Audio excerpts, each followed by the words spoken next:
When you're trading a 100K account, maybe trade the 100K account for a bit. People are just like, I want to aim for 7 figures right now. Yeah. While they're on 10, 200 to 250K-ish allows you to go full time.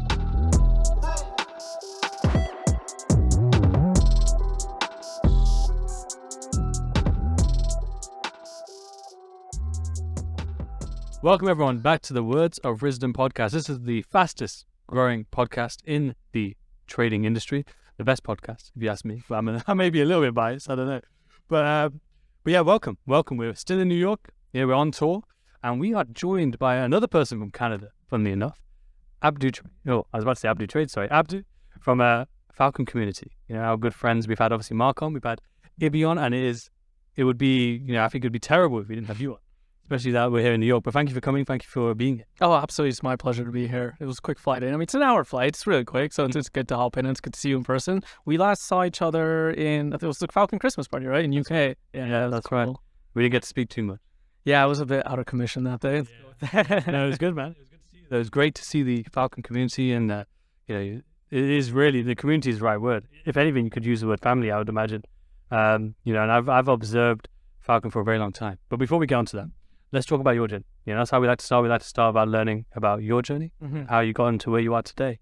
So take us wherever it... You want me to start? I mean, I think a lot of people know this part about my journey. I did have a bit of a gaming background, completely coincidental just because it was only child, grew up with grandparents. So your leeway in a way to do things is not very much.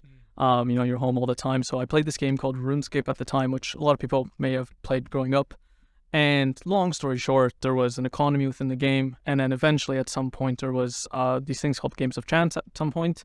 And I was kind of part of it. But in terms of how I got into it was a bit luck, to be honest. I just knew the right people. Someone was like, hey, you can make money off RuneScape. And I was like, what? This is the game I played all the time, right? And I was like, how? And he explained it to me. And I was like, obviously a bit skeptical. But at the time, I would say I was about 14 maybe, something give or take. So just like, you know what? What do you have to lose? And then unironically, you end up joining this casino model, but this time we're the house, right? And when you're doing it, you actually learned so much about probabilities, and I would never know that I was about to learn all this, right? You're a young boy, someone's trading you money, and then you play the game, which at the time there was two main games. There was a dice-based game, and then the other one was a flower-based game, which there was a seed you'd planted, and then one of 7 colors would come up, and then it would based off the game rules, you win or lose. And I guess in a way, my life kind of changed from that because at the time, obviously, when someone mentions hey, you're becoming 16 or whatever, you have to get a job, get your first part-time job. And I was like, no, I don't have to. And it exposed me to the entrepreneurial side of things where I realized you can make money and quite a lot of money from online stuff. And then so at the time I was obviously your standard high school path into college and all that.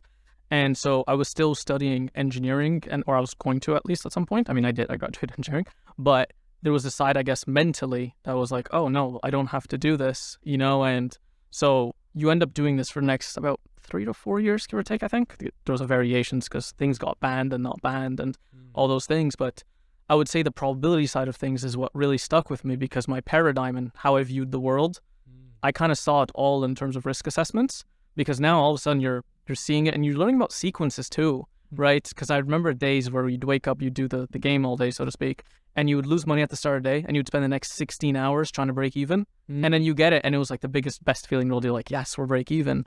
And I remember days where you're and it was, you couldn't mess it up in a sense of it's mechanical, right? You roll the dice, it rolls. You can't roll poorly. And then you'd be we have odds, how are we losing? And that betrayal feeling actually became very, what's the word I'm looking for? I guess I just became very familiar with it. Yeah. So when I eventually got into trading, I realized I was technical analysis is the language, so to speak. I have to learn it. And if I can get myself as close as possible to knowing, hey, did I do this thing right? As long as that part happened, then I wouldn't care if I lost. So from a trading psychology point of view, it's not that I didn't need trading psychology. I just had years more than most people, because most people come into trading, it's their first probabilistic system that they've ever actually encountered, right? Yeah. Who do you know that's been on the side of a casino, let alone just gambling once or twice there or whatever, right? Versus seeing thousands and thousands of sequences, it completely changed my life, I would say so. 100%, yeah, 100%. And so obviously from there, I remember you mentioning off camera that's actually how you came across trading in the first place. Yeah. Through the gaming side. Mhm. How did that sort of transition happen then? Yeah, so within it, obviously we had the business model, which at that point, if you want to think of it as like employees or whatever, we used TeamSpeak, which is like an OG Discord in that way at the time. And I think at peak, we probably had 200 employees. So you're talking like there was team meetings every week to realize what's happening. There was like a fee system just for people to host, because we had to make sure, because it was a trust-based system, right? So people give you money and then technically you could just log out, right, and leave. Yeah. But the name of the brand would lose its credibility. Cool. So we always had to have like extra money in case someone did scam, and then we'd pay that out and all that. But it became interesting because we did that until eventually the owners of RuneScape, Jagex, completely banned it out, which was, I guess, the first life lesson there was I didn't like the idea that our business could be taken away overnight. Like, even though we knew it was coming, and I remember having a degree of anxiety leading up to it, I was like, shit, everything we do is just gone, right? And that's what it was. Like, at the time, they even pulled it. And they used to do this poll of like, because they always were very community-centric.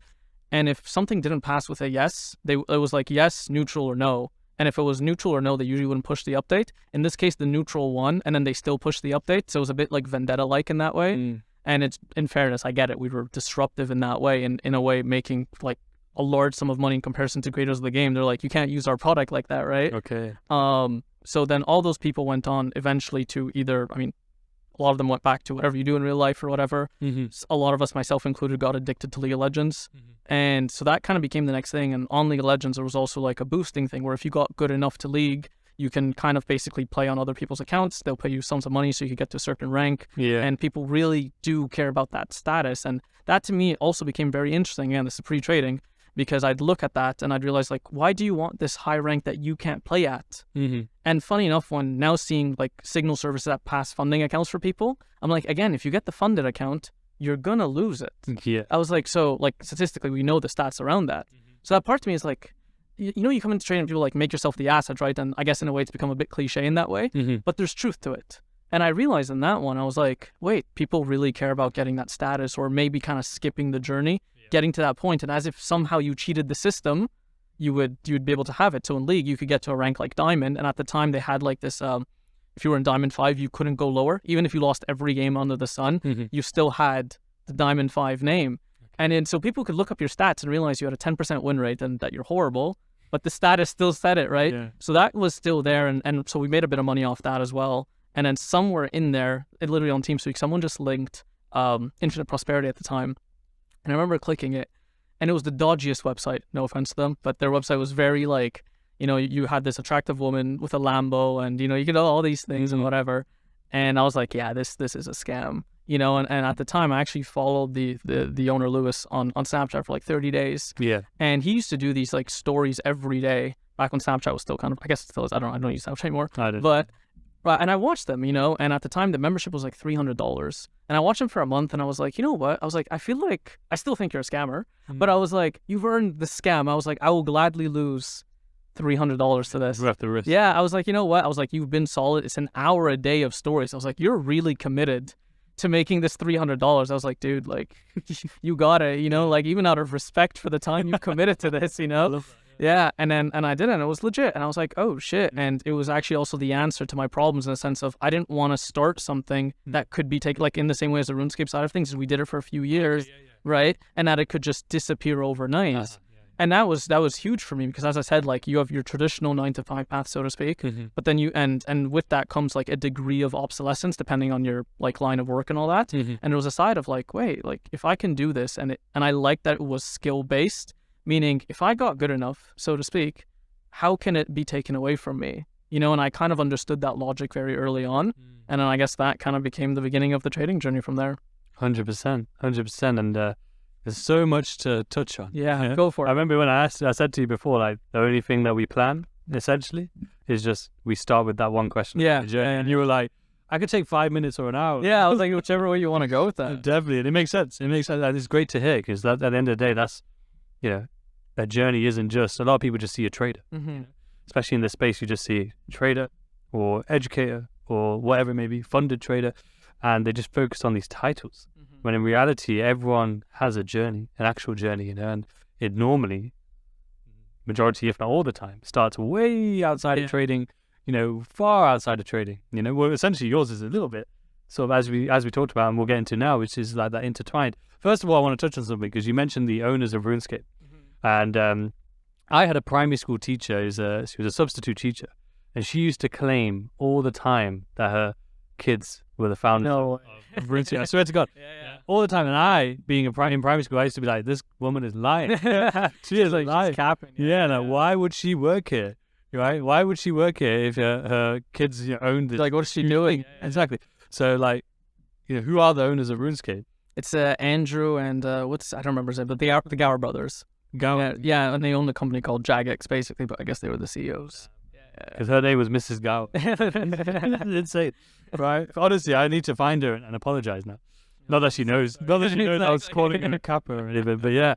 That's insane. It's a small world. It's a real world. You just got to show, look, I'm from a city called Nottingham in London. Yeah. I mean, they are UK based, so in fairness to you, you are too far. Exactly. I'm from Nottingham, which is like a small city in the UK, and just goes to show it doesn't matter where you're from.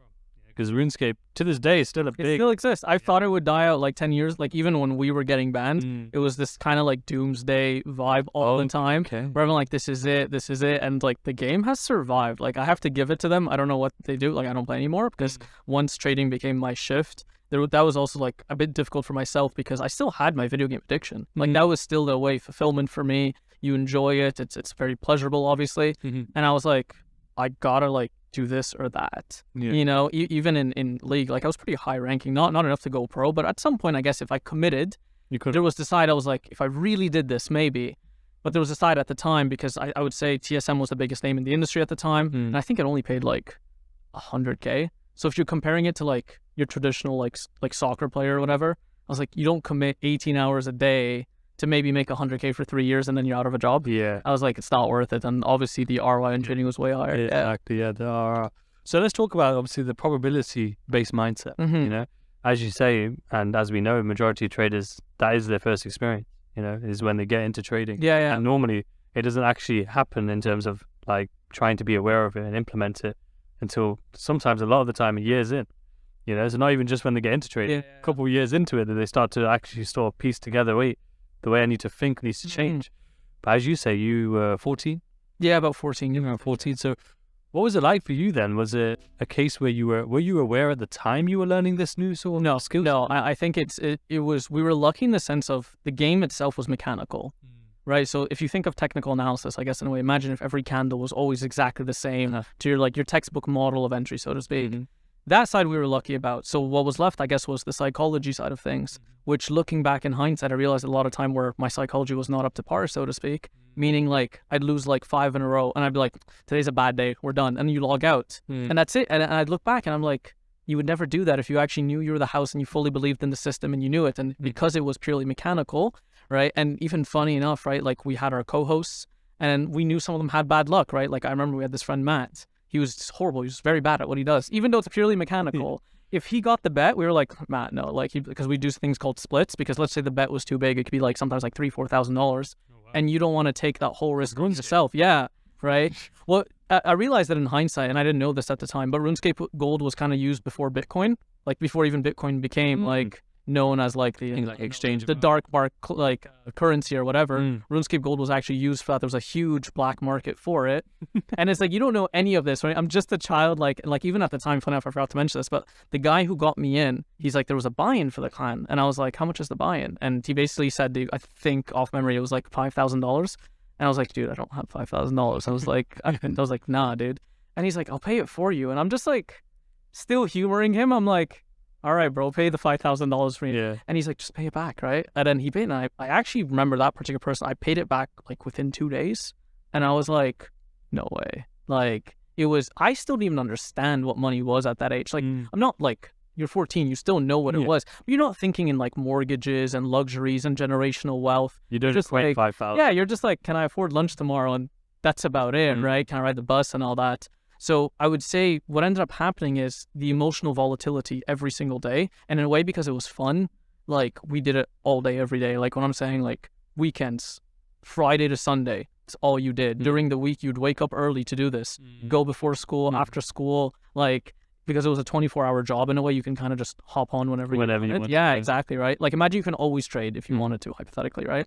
It was that same kind of knowledge and logic. And then, so what ended up happening is you experience every sequence possible. You experience the days where you do not lose no matter what. Like, you're always winning, and you experience the days where you're always losing. Okay. You're experiencing the days where it's like you lose the wrong ones and you win, like, you know what I mean? So like you can, for example, have 10 trades, lose 8 of them, but you won the one trade that mattered because the risk reward being the bet in that case was worth it. And all of a sudden you had a 10 or 20% strike rate that day, but you're still up on the day. Then you have the opposite where you win 8, but you lose the wrong one.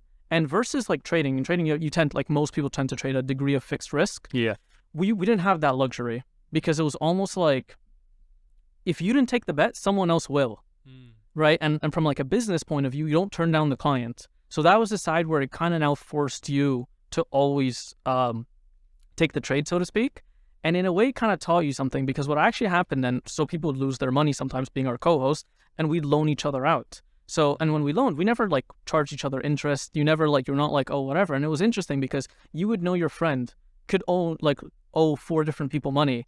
And that was not worrisome for you because we knew we'd make it back. And I was like, eventually in hindsight, I was like, isn't that the truest understanding of probabilities in a way where someone could be so down, but you observe and you're like, yeah, he's just down because he's in this unlucky sequence. Yeah. But if he continues to do this, he will always end up like up in the end and then pay everyone back. And that happened so many times that from all the legitimate names in it, because there were people that scammed, of course, but all the legitimate names, like myself included, whenever I took out a loan from someone, you just paid it back. And the big reason is just because you didn't hold the golden RuneScape. So a lot of times you cashed it out for real life money. Okay. And then just because the game would ban you and stuff, so you didn't want to like kind of get banned with the money and it's just gone, right? So people kept a finite amount of risk, so to speak, and then that's X amount of thousands of dollars, and then you would see it. But I guess when you live it for years, when eventually I got into trading, I was like, I understand probabilities through and through, even as a life perspective of you can look at something. And I guess I realized that eventually was people can, if I tell you, for example, I don't know, like you have an 80% chance of whatever happening here, you will believe that 80% with 100% of your belief.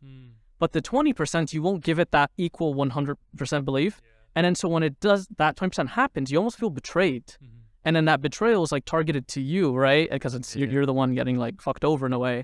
And it was that same logic, whereas like for myself, I guess at the start, I was like, balance of probability, my TA is bad, you know? And I knew how to accept that already because I guess I had a bit of a balanced perspective, and no offense to a lot of people, but I came into trading and I was like, and I gave myself 5 years to succeed. Whereas I see like having coached a lot of students now and in and outside of Falcon, people do come in with this like 6 month to a year timeline. Whereas I well and truly, like I remember at the time, and funny enough, bringing it back to the IP side of things, why I also thought it was a scam was it was only $300. I looked at like Ivy League schools in the United States, for instance. Of course, yeah. I was like, okay, if you want to become a top lawyer in the world and you go to Harvard and you pay, I don't know how much Harvard is, like $250,000 or $500,000 or whatever. I was like, if you can make the same amount of money, if not more in trading, you're really going to pay $300 in 6 months? I was like, no, that makes no sense. I did believe that you could make it. I knew there was like the math was there, the liquidity was there. I just never believed the whole, I can do this in 6 months if I work really hard. I was like, that makes no sense. There are people that do this all day, every day for decades. There's computers like JP Morgan and all these things. And it's like, it will take a bit more time. So I think that mentality kept me grounded in a way.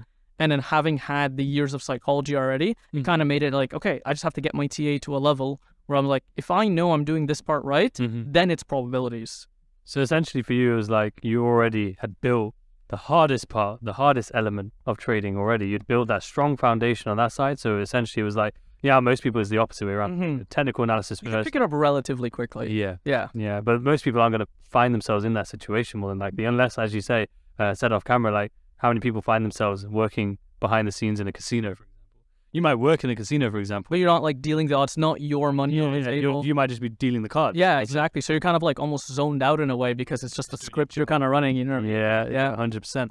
In terms of just quickly on the RuneScape side of things, you mentioned about people, you would trust that they would follow their edge and they'll be able to pay you back. Did you ever have people who kind of went on tilt, if you will? Yeah, absolutely. It just, you do see the tilt. It was, you kind of heard it more because again, being mechanical, you can't mess it up. Right, so they can't take a bad trade, so to speak. The only thing that was left from a volume-based perspective is the risk parameter, meaning how much you risk. Okay.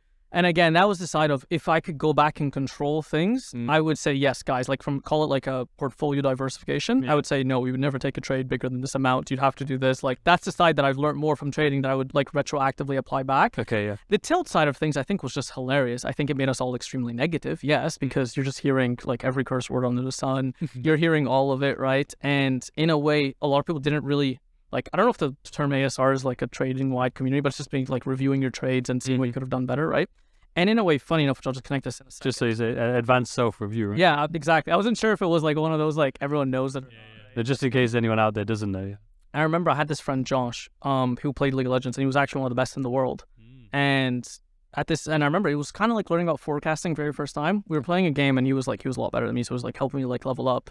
And then he basically called the next like minute and a half of events about that. He's like, "Hey, I'm gonna come here. This is gonna happen. This guy's gonna come here," and he called it all almost perfectly, right? He ends up getting a pentakill, which was basically kind of the best thing that could happen. And his response to it was, "Fuck, I could have done better." And I remember in that moment, I was like, "Yeah, let's go." I was hyped. And then his response was like so negative. And that was like probably the very first time where I realized this person really cares about his craft, so to speak, through and through. That even though we objectively got the best case scenario, he realized he didn't do everything right that he could have, that he kind of left edge on the table, so to speak. So I would say that was my very first glimpse of ASR in that way. And then in connecting with the RuneScapes, I've seen people's tilt in their psychology. I would say for myself, where I kind of became very good is I start to ASR everyone, where I kind of looked at the world in the sense of, I was like, okay, what can I bet on for most people? I was like, I think most people want to be happy. I think most people want to have money. And I think most people want to fall in love. So I was like, all right, if we look at those three scenarios and kind of follow the psychology backwards, why would someone, I don't know, abuse his wife, for instance? Or why would someone do something extremely tilt-like that goes counterintuitive to who they are? I was like, I don't think someone woke up one day and was like, hey, I'd like to lose all our money today and start over, right? Like, I don't think that was the logical thought process. So at some point, their psychology kind of gave in, right? And I became so fascinated by that. And I was like, okay, if I can kind of look at the mistakes other people make, I could minimize my mistakes. And then I kind of looked at that, and that's why I've always, and like people in Falcon know this, I have a huge fascination with data. Like I'm the data guy. I'm always looking at it because to me, it's a cheat code. Look at what everyone else is doing. If you look at the average stat, so to speak, that's the likely situation, including to yourself and myself, obviously, to happen. So instead of being like incredibly egotistical about it and saying, oh, that won't happen to me, how about assume it will and then see what you can mitigate against that? And that kind of became the thought process from that point of view. And as I said, having seen that over the years in so many ways where psychology was very intertwined with what we did, meaning when you're playing a game like that, where it's very like combat related, it's on the spot, instantaneous. Yeah, you get till it's like FIFA. You know what I mean? Like I'm sure you've seen that graph on FIFA where it's like when someone scores a goal against you. Have you seen it? Do you know what I'm talking about? It's basically like it's fucking bullshit. And then the other, like the small part of the pie graph, it's also like also bullshit. Like it's never your fault. Oh, right? It's basically what it shows. Yeah. Right. But it's kind of rooting it back in psychology, right? I mean, I'm sure at the time when I joined trading, they're like, hey, 90% of people fail in this. And immediately I was like, shit, like if 90% of people fail in this, like why am I going to succeed? Yeah. And I guess like all those to connect those points was the retroactive thought process of kind of really analyzing that. Yeah, 100%. Well, it already sounds very, very in depth. And the thing I love about when we talk about the journey is the overlapping features. Obviously, some things don't have as many, but I find that in terms of trying to be successful at something, regardless of what it is, there's always very, very similar traits. I think with trading, obviously, in terms of psychology, it's a bit different. You have to think in a very particular kind of way. But in terms of like work ethic, data, I think is still very beneficial regardless of what you do. In terms of data, though, did the data collection or fascination begin? Did it begin when you mentioned about the League of Legends side of things, or was it trading, or was it even back in the RuneScape when you said about the? I would say on the RuneScape side because we have to actually understand the odds of our games, right? So that was the side of like, hey, how am I going to win this? How should I? Because even though I didn't like do 1% risk at the time because it just made no sense with what was happening, there was a side of like, I was always kind of wondering the question is how long can I stay in without losing my money in the game, which I guess in the modern day perspective would be losing your account, so to speak, right? And you're playing those numbers of making sure you always have enough capital because as soon as you lose the money, you're out, right? You just can't make it anymore. It was the same perspective. So looking at it from the point of view in the different games we had like, I think at some point, maybe 8 different games, variations. Yeah. And it was like 3 that were a lot better than the other ones, right? So even that in itself, you'd realize you'd want to stick to more of that one in certain games. And so I guess that kind of stayed with me. And then even then, like funny enough, and my engineering friends know this, when I was in engineering, I realized, and this is a bit of like call it a bet in a trade, is that a lot of the professors were repeating their exams. Like I would look at past exams and I realized, wait, this guy's been teaching for 35 years. He's very habitual in that way. What are the chances he's going to change his exam that he's done many times over? Yeah. Right? And then all of a sudden I realized, I was like, look, you have the previous exams are within varying degrees of one another. Oh, cool. And then so I stopped going to classes altogether. I stopped studying altogether and I only studied past exams. And it was a side, and I was like, yeah, exactly. I was like, look, I'm betting. I was like, I'm not playing the material, I'm playing the person. I was like, I think my teacher has been doing the exact same thing for the last 25 years. Why is he going to wake up today and say, you know what, I'm going to completely change everything I've done? Because of you. Yeah, exactly, right? and then so I took that, and I think we had total like 35-ish engineering courses, give or take. I think 28 of them exams were like repeated, almost identical. So then and the remaining probably very small. Exactly. They were like, I think there was only one that I was like, man, this was hard, like very different. And I walked in with like a C in that one, because as you're studying for the exam, if you actually learn it, you'll still know what to do. Of course, yeah. But you're not just memorizing an answer. It's essentially you have to break it down, right? So you still have to objectively know what's happening. But my point is I placed that bet, so to speak, playing the person, and that extra 4 months of semester now, I got to put that into trading. Right, that was the side, because I saw a lot, like for myself, I had my grandfather take care of, I had my engineering, I had my business on the games at the time, and I was trying to pick up trading. It was not sustainable, it was not possible. Like if you're trying to do everything. How did you manage that then? Because I know a lot of people struggle obviously with just say full-time work and trading, or studying and trading, so like two things. You obviously had four things there. How did you handle that? Obviously, that was one thing. Yeah, so it was interesting, because I would say at first I sacrificed sleep, and it was not healthy. And I remember at the time being like super preachy, but I was like, everyone can sleep 4 hours a day. And it caught up to me eventually. But it was also priority, as I said, meaning like with the engineering side, I realized I had this block every single day that if I, instead of dedicated to engineering, I could put it to the trading side of things, right? Now, internally, was that fine? There was a part of me, it's like, I don't like starting something and not completing it, like as weird as it was. And I didn't drop out because I come from a traditional family, so there's no dropping out. Like that's just not even part of the conversation. And also I give it to my mom. Like she's the one who always kind of instilled it to me. She was like, when you start something, you finish it. So that was there in that point of view. But I then prioritized like the trading side of things, and despite, I guess in the back of my mind, I was like, yeah, but you're probably going to fail engineering. And there was a part of me that kind of made it all in though, because when I looked at my peers that were passionate about engineering, I was like, I'm going to lose against you. Like if we both apply to the same job, why would they pick me? I don't do any of the, I forgot what it's called, but like internships. I was like, I didn't do any of the internships. I didn't do all these things to like buff up your resume. Yeah. I was like, dude, I had an online business on RuneScape, an online business on League of Legends. I'm doing this trading thing, which again, to most societies, taboo, so to speak, unorthodox. I was like, I'm actually so all in on this that if I actually decided to eventually kind of go down the traditional route, I'm easily a decade behind everyone else from just a part-time job perspective to work experience to all those things, right? So it made it be a bit more all in. And then from the grandfather side of things, just because I was his primary caretaker, I would say it helped me psychologically. And I remember because at the time he had Parkinson's, and then so he needed to take a certain pill like every 8 hours or whatever. So, and one of them aligned with 3 a.m. And then, which was actually beneficial to me because for London session in Montreal, right? So I had to get up at, like at the time I was getting up at 2:50 every day to give him his pill, which actually worked out well, because when you're kind of left to yourself, you can easily go back to bed at 2 in the morning, 3 in the morning, right? Whereas when you have to like get up to give someone a pill, you're up now and you're like, all right, I might as well check the charts, and you do all these other things.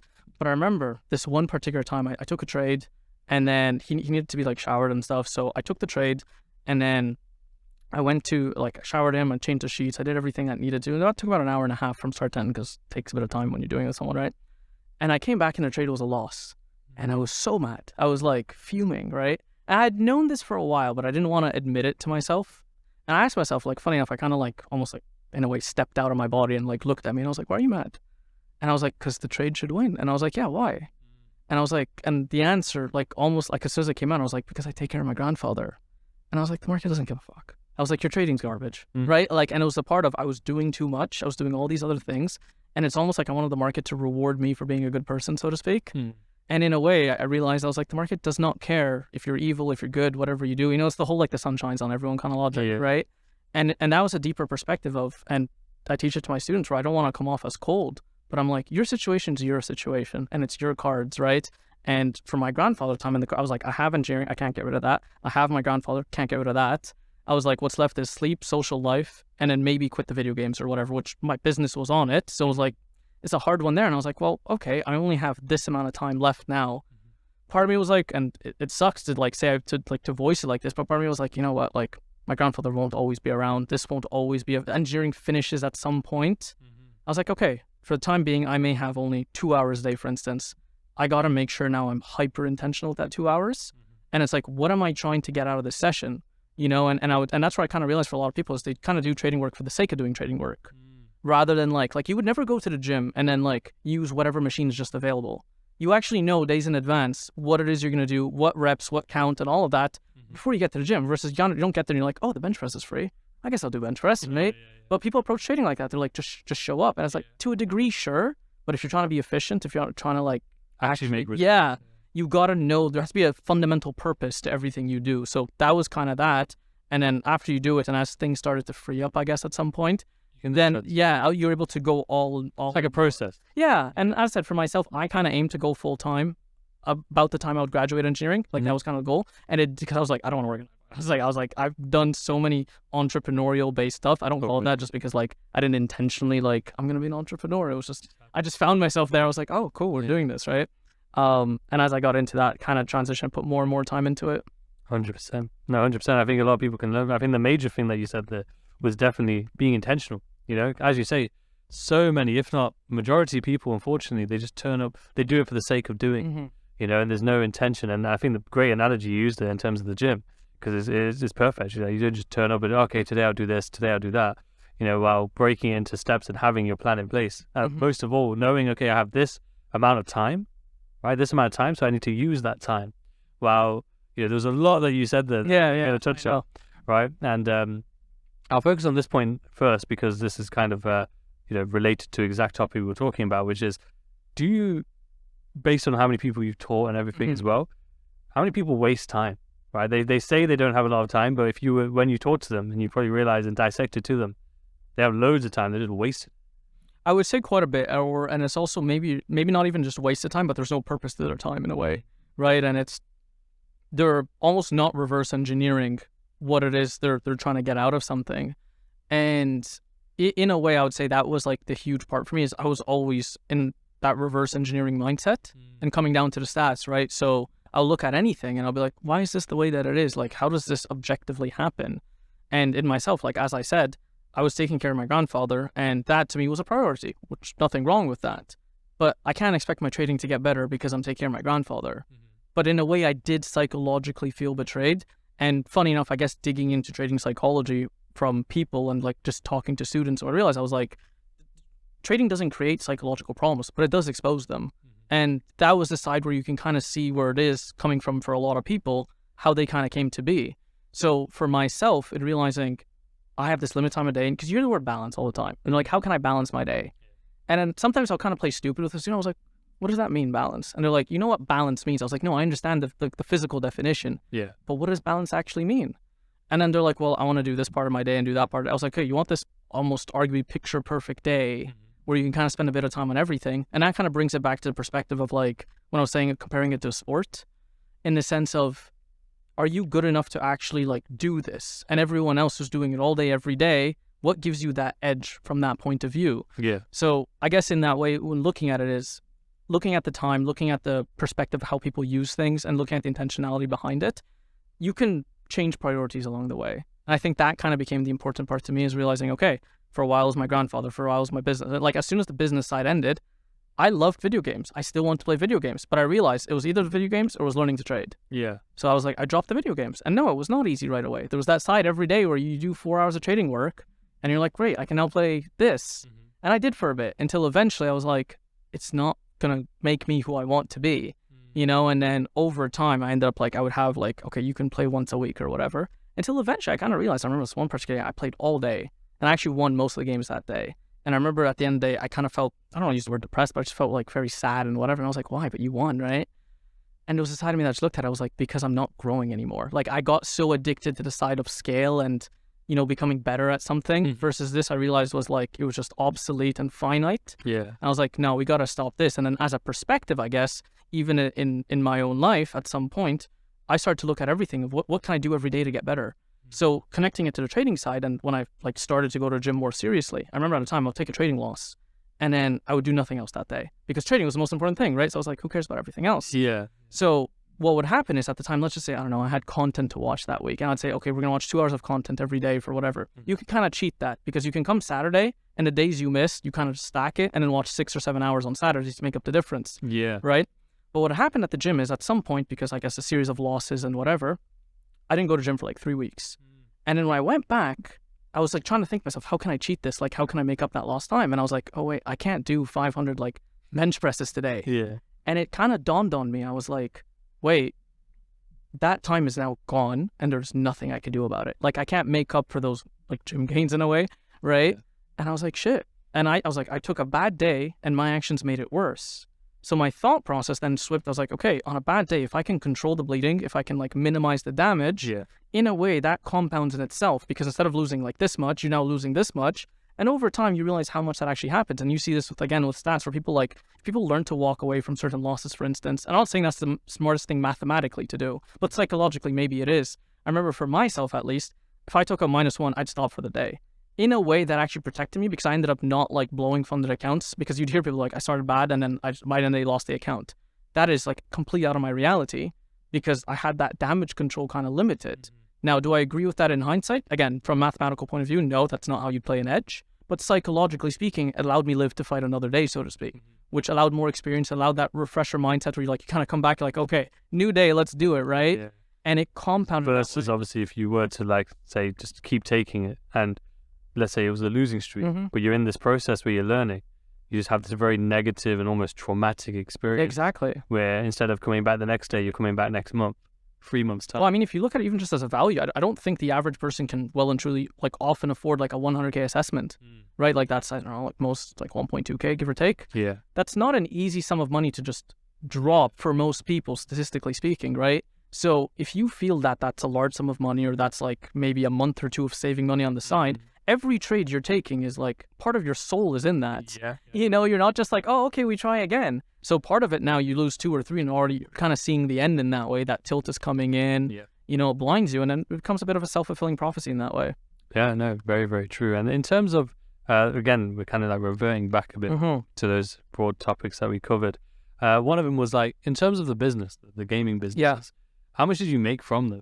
Let me just stop you for a moment there, guys, because I want to tell you about our other sponsor, and I have partnered with, and I'm very excited to tell you about this one, TradeZella. Now, as someone who's a trader and myself, I learned how important journaling is. Now, I only wish I had a software like this. Now, it is going to revolutionize the trading journey. I cannot wait for you guys to check out TradeZella. TradeZella is the most in-depth automated journal I've seen. You can now connect with MetaTrader 4 and MetaTrader 5. So it's available for everyone, whether you trade options or whether you trade prop firms or your own personal account. Now a task that everyone finds annoying, journaling their trades, which is yet so important.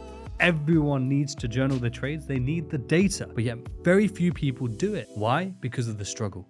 And that is what TradeZella is here to fix for you. It goes into such depth into your trading and your statistics that you'll be able to see every element of your trading. If you want to have different strategies, you can create different playbook. If you want to be able to review a trade, you can actually replay it so that it will show you the price action as if it was live. You'll be able to see the best performing days, the worst performing days. The depth is unreal. I am extremely confident that even from the beginner trader to the advanced trader will find TradeZella absolutely game-changing. The level of detail that it will provide you on your trades is insane. Even things that I'd never thought of were available on TradeZella. Suddenly you're going to be able to see the patterns and what you can improve to be the best prop firm trader possible. That is the TradeZella team, and that is why I am happy to be sponsored by them. Check out the code below, RIZ10, for 10% off your TradeZella subscription.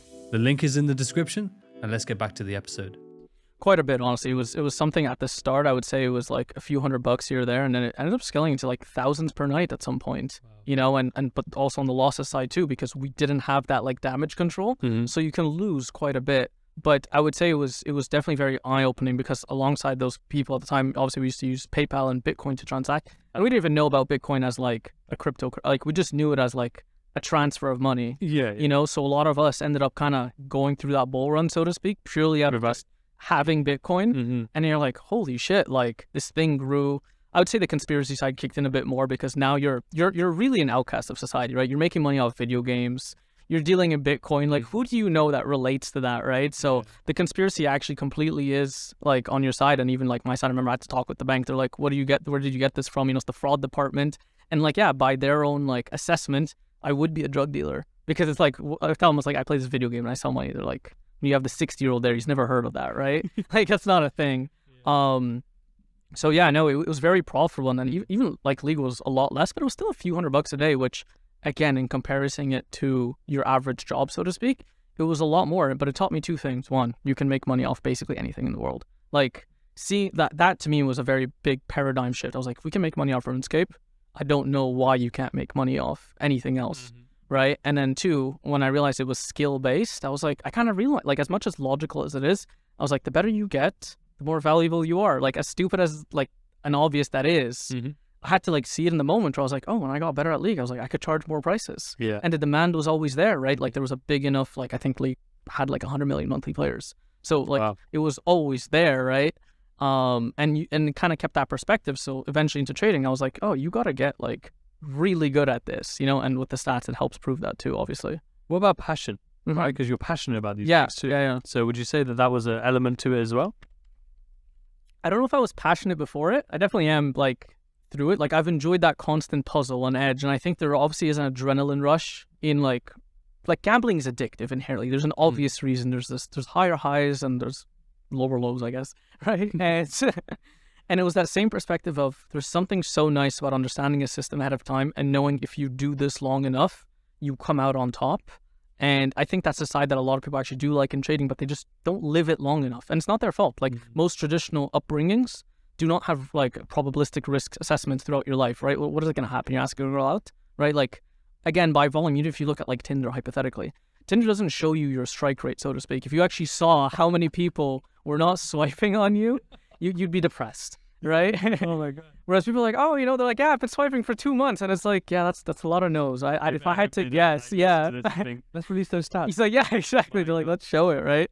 But I would say that perspective of like kind of stacking the odds and everything you did, and the same thing I did with the engineering and all that. If you play life in a certain way, so to speak, you can get ahead of most people by just taking the right bet in the right moment. Yeah. But you have to understand how to analyze the bet. And that's the part that I think like where most people don't spend enough time on to actually know, like, can you calculate the bet? Which again, like in a physical scenario, if I flip a coin, you know, on a true random, you know it's 50-50. Great. If I tell you what's the I'll give you a random example, right? Is if you were to speed on a Friday night and a Tuesday night, same highway, same speed at the same time of night, all the variables are the same except for the date. And then the chance of you getting caught by a cop on a Friday is drastically higher than on a Tuesday. So if you're trying to speed and get home more efficiently or whatever, yes, the time of day matters, like all these things, and you do it on Tuesday, you probably will never get caught. Because why is it a cop just waiting at 2 a.m. on this random highway with his radar waiting? It objectively makes no sense for him. But he knows on Friday and Saturday, he's looking for DUIs and all that. So you're on the radar. So that same, every other variable is the same except the day, but the risk assessment is drastically different. And it's that perspective, take that, apply it to almost everything you do, you build up quite an edge on everything, you know? 100%. Yeah. No, that's incredible. It's a really, really great analogy as well. And, you know, hopefully people can take note of that. In terms of, you mentioned though about having a traditional family, you know, and then you mentioned gambling in terms of the RuneScape, and I think the RuneScape one, the League of Legends wasn't more. No, it's just, no, that's just like you're playing on someone's account and just getting the higher rank, yeah. So what was that like then? Obviously, you know, so first of all, playing a video game for quite a long time in a traditional family, no doubt was a bit, you probably had a little bit of friction maybe. Second of all, gambling, essentially. You know, what were the opinions and the sort of thoughts being put onto you? So it was interesting because I grew up with my grandparents mainly, and like God bless them, they did the best they could, but they were very traditional, like off the boat type perspective. So it's like, are you sheltered? Are you homed? Are you clothed? Right? That's all that mattered. So truthfully, they have no idea what I do. Like even until now, they still don't really, and I get it, like Forex is way out of their domain in that way.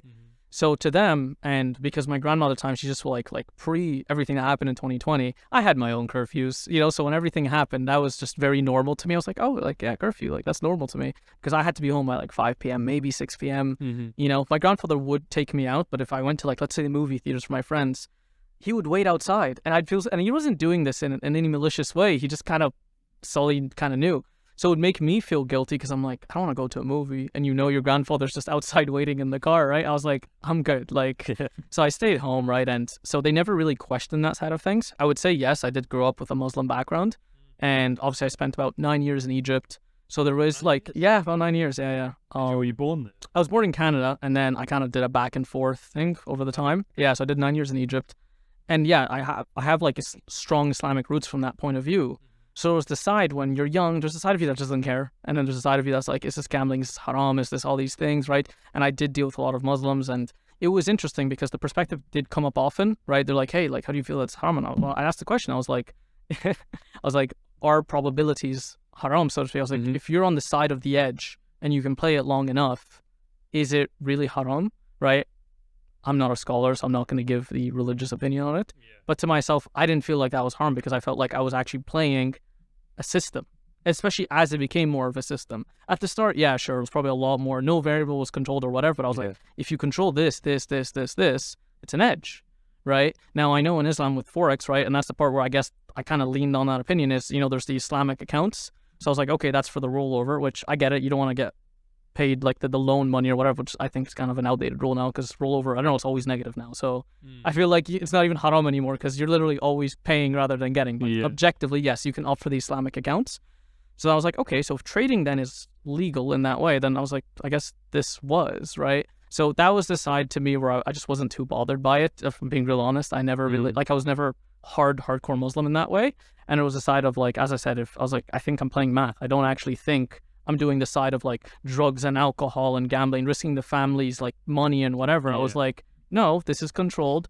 And once I got past the addiction phase, that definitely didn't feel like haram anymore in that way because I was like, no, I'm literally just playing a sequence. I just have to execute on that. Yeah, because I think there is like a line where you're gambling. Unless you're doing obviously certain risk protocols, etc., you're still gambling in the sense that you don't have an edge. But when you cross that barrier of having an edge, being disciplined towards that edge, it's not gambling anymore. Because like you say, you're just playing that system. Well, that's what it was, yeah. But yet, probably one of the most common questions I get, even though I don't like portray myself as like a Muslim, like really put it out there or anything like that, or discuss it too often, it's like the most common question I get is, trading's haram, is it haram, is it halal?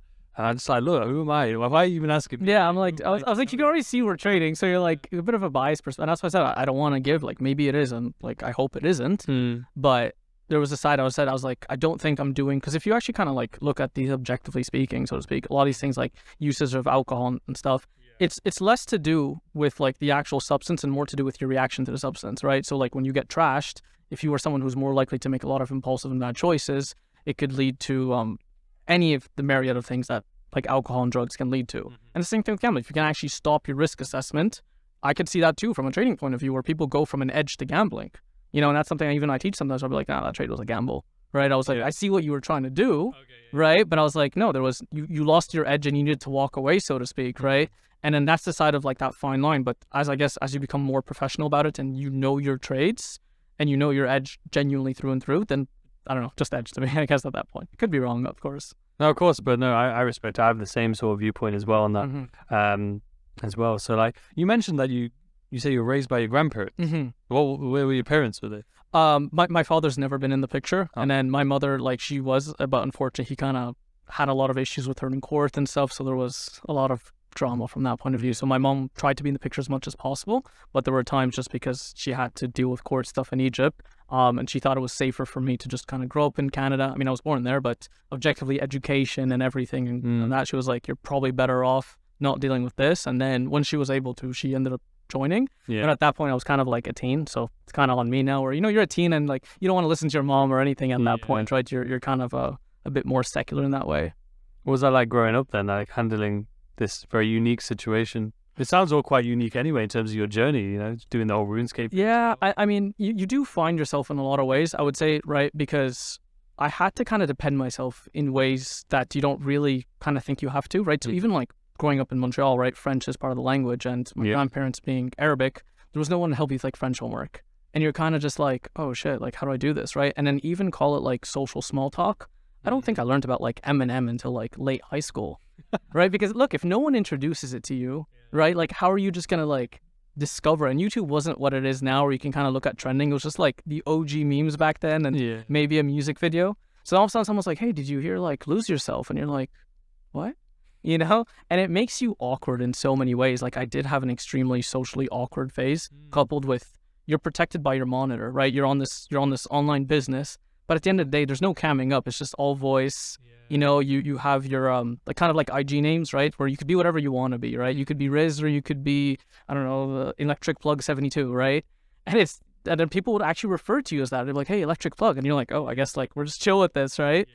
So in a way, like I never became good at like, call it like traditional masculine stuff, like being good around the house, and no one ever did it. And in a way, because my grandfather wasn't the best at that either, it was almost a bit fear-based in that way, where I wasn't like, I don't want to pick up a screwdriver and trying to figure stuff out with it, because then you would be reprimanded for it. It's like, why are you breaking this thing?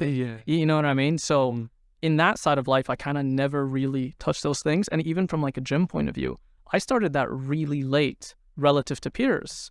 You know, so I remember going to Cégep, which is like in Quebec, it's kind of like it's like a college, basically, before uni. You have to do it after high school, before uni. You have to do Cégep, right? Okay, yeah. And I remember I go to first day and everyone's like objectively hot, like male and female, right? Like everyone's ripped and stuff. And I look like 7-year-old. Like I was like, dude, I've never, you know what I mean? I was like, damn.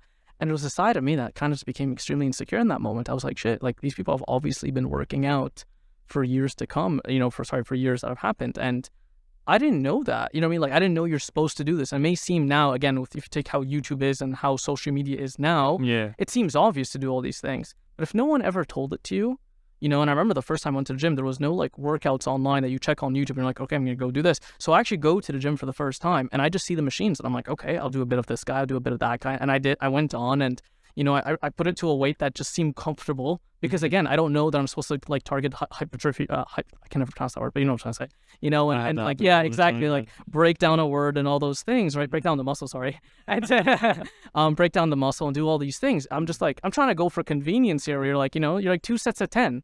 I'm like, does that sound right? Does that sound wrong? Yeah. If you have no reference, you know, so you did that and I did that for like 3-4 months, no results. I probably got a bit better at endurance. And then that's about it. I didn't care about macro. I didn't eat enough. I didn't do all these things. So in a lot of the ways, I guess indirectly, it eventually made me super confident because I was always like looking at what I was doing and what it produced, right? Okay. And then eventually I kind of like look back and I was like, shit, okay, there's a method to this, right? If you actually observe your actions, are they producing the desired outcome at the end of, I don't know, a period of time or whatever? And if they're not, just change it. And then I guess in a way, because I have been referred to as like egotistical quite a bit, I would argue, I mean, I guess I would say I wouldn't, but I was so willing to, I'd aggressively back myself, but I'm also willing to change my opinion if you prove me wrong. Yeah. And that was kind of the same thing. I was like, dude, if I'm supposed to have the results, and I don't, clearly I did something wrong. Yeah. And that was the same thing with my trading. If my trading wasn't going well, I was like, I'm probably not as good as I think I am. Like there was a period of time where I was like, oh, you know, the market bullshit, fuck that. Fair enough. And after a while, it's like, is it though? Yeah. Like, you know, or is it? And I was like, yeah, no, it's me. All right, let's reverse engineer this. And it's such an exhausting process because you always kind of think you're right there. And then you don't kind of know how far off you are, right? It's not like a traditional syllabus in that way. But eventually it stacks and you're like, you can see the light at the end of the tunnel, so to speak. 100%. 100%. And it's interesting you say that, you know, in regards to obviously not having, I know you said your grandfather was there, but he didn't really have that sort of male role, you know, that male role model, if you will, teaching you what it is to be a man in essence. In a traditional way. You know, and I didn't have that either. My dad passed away when I was 5 years old, you know, so I didn't have that either. And I went through a period of time, you know, in my late teens where I just kept saying to myself, I don't know what it is to be a man. No one's taught me how to shave. No one's taught me. That was the same thing. Yeah, I picked up the first time. Was that a similar 19, feeling? 20, yeah, absolutely. What was the process like for you to sort of because obviously talking to you today, you seem very sure of yourself. You know who you are. You know your strengths. You know your weaknesses. You know you accept and embrace hardship. And I think in terms of being a man, that's what it's about, really. Obviously, there's no like clear definition.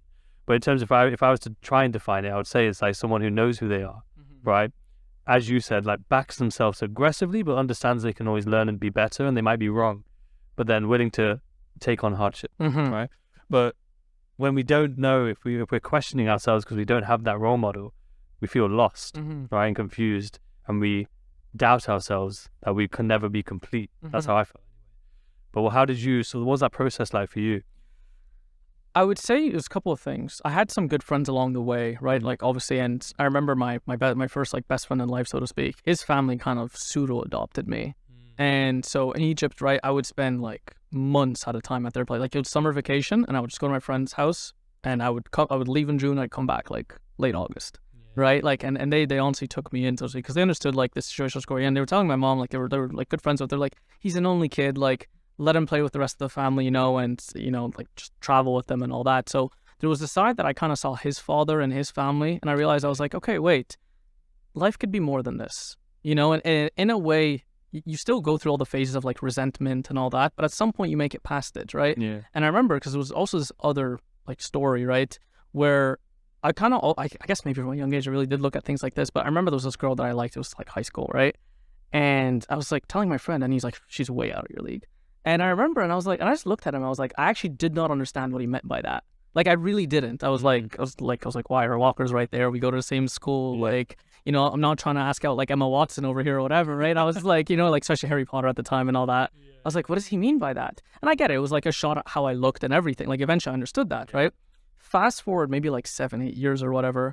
At some point I was like, shit, like I'm relatively unhappy with how I am. I was like, okay, cool. Like, what can you do? And then I made this list. It was, I guess, like an insecurity list, right? And I wrote down every single thing I didn't like about myself. And that was everything from values to perspective to physique to clothing to whatever. And some things can be fixed very quickly. So like, I don't know, fashion, you can change overnight. You can literally just go to a shop, spend $1,000 or whatever, you're good, right? Something like braces, for instance, it's like 3 years and I did need braces, right? So at the time I was like, okay, cool. So I kind of put like almost like a estimated timeline and everything, funny enough. I was like, okay, braces, 3 years. And I was like, okay, we got to start this like tomorrow, because this clock doesn't tick until it starts, right? I can't like do something on the side that will speed up. I was like, gym. Oh, I don't know much about the gym actually, right? But I was like, I know I got to eat, which I just hated eating, right? I was one of those kids that lived off like 100 calories a day, right? Wow. Like, not because like we had food, I just didn't like. Yeah, I know, right? I was like, I was good with that, you know what I mean? And all those things, and then values and things like that. I was like, who am I and what do I stand for?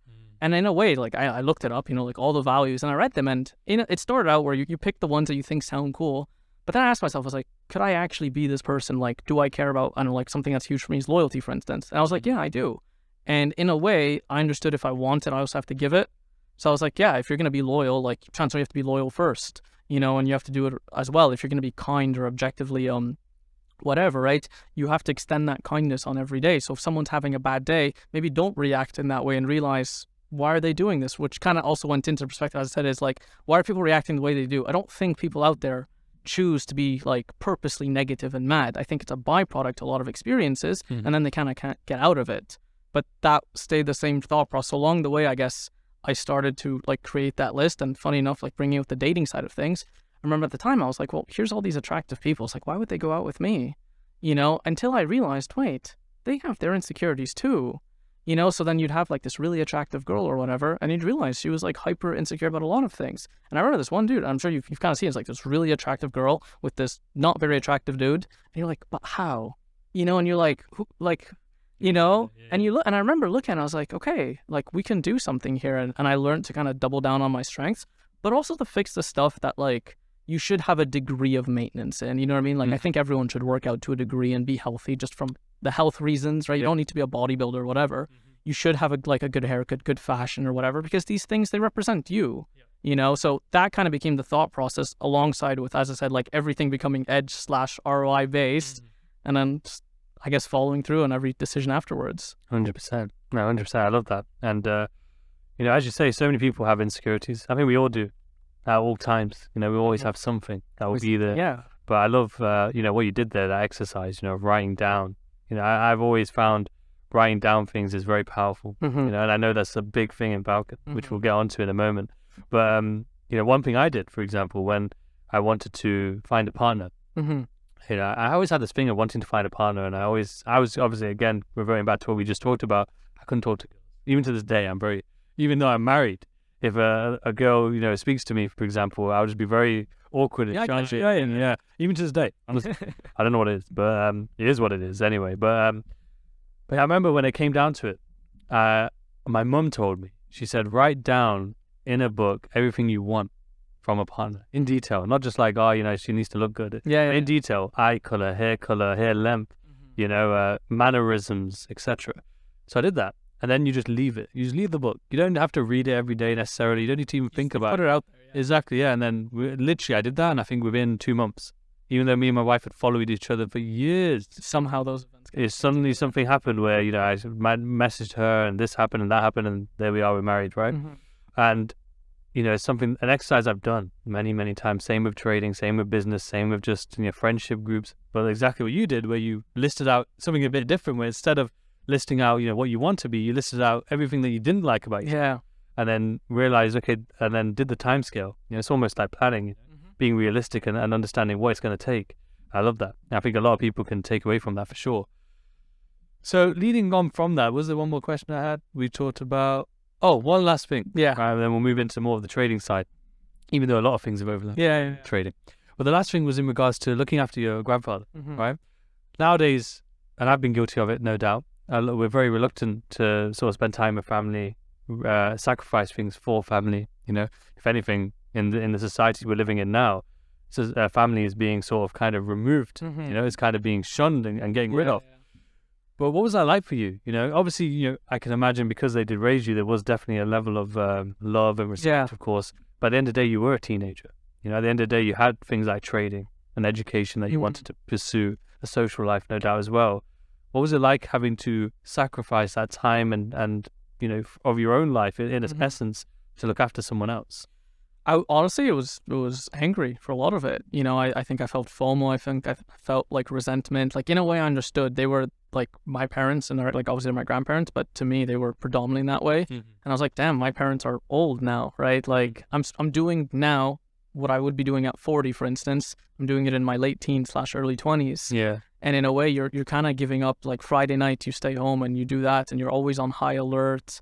And it's daily. It's not a 3 days a week or whatever. It's 24/7, and you're their caretaker, and you do everything from like I remember it was honestly a bit defiant that way, where I got my license, and then like 7 days later, my grandfather had his first stroke, and in that like I effectively became the man of the house a week later. Like I had to learn about paying bills even, right? I was like, wait, how do we pay like this thing that's been around me all the time, right? I've never really considered it. Yeah. I was like, shit, I got to learn how to pay bills. I got to learn how to do like file taxes. I got to learn how to do groceries like properly, like which locations, whatever, car maintenance, insurances, all these things just had to, because he aggressively fell from after that, right?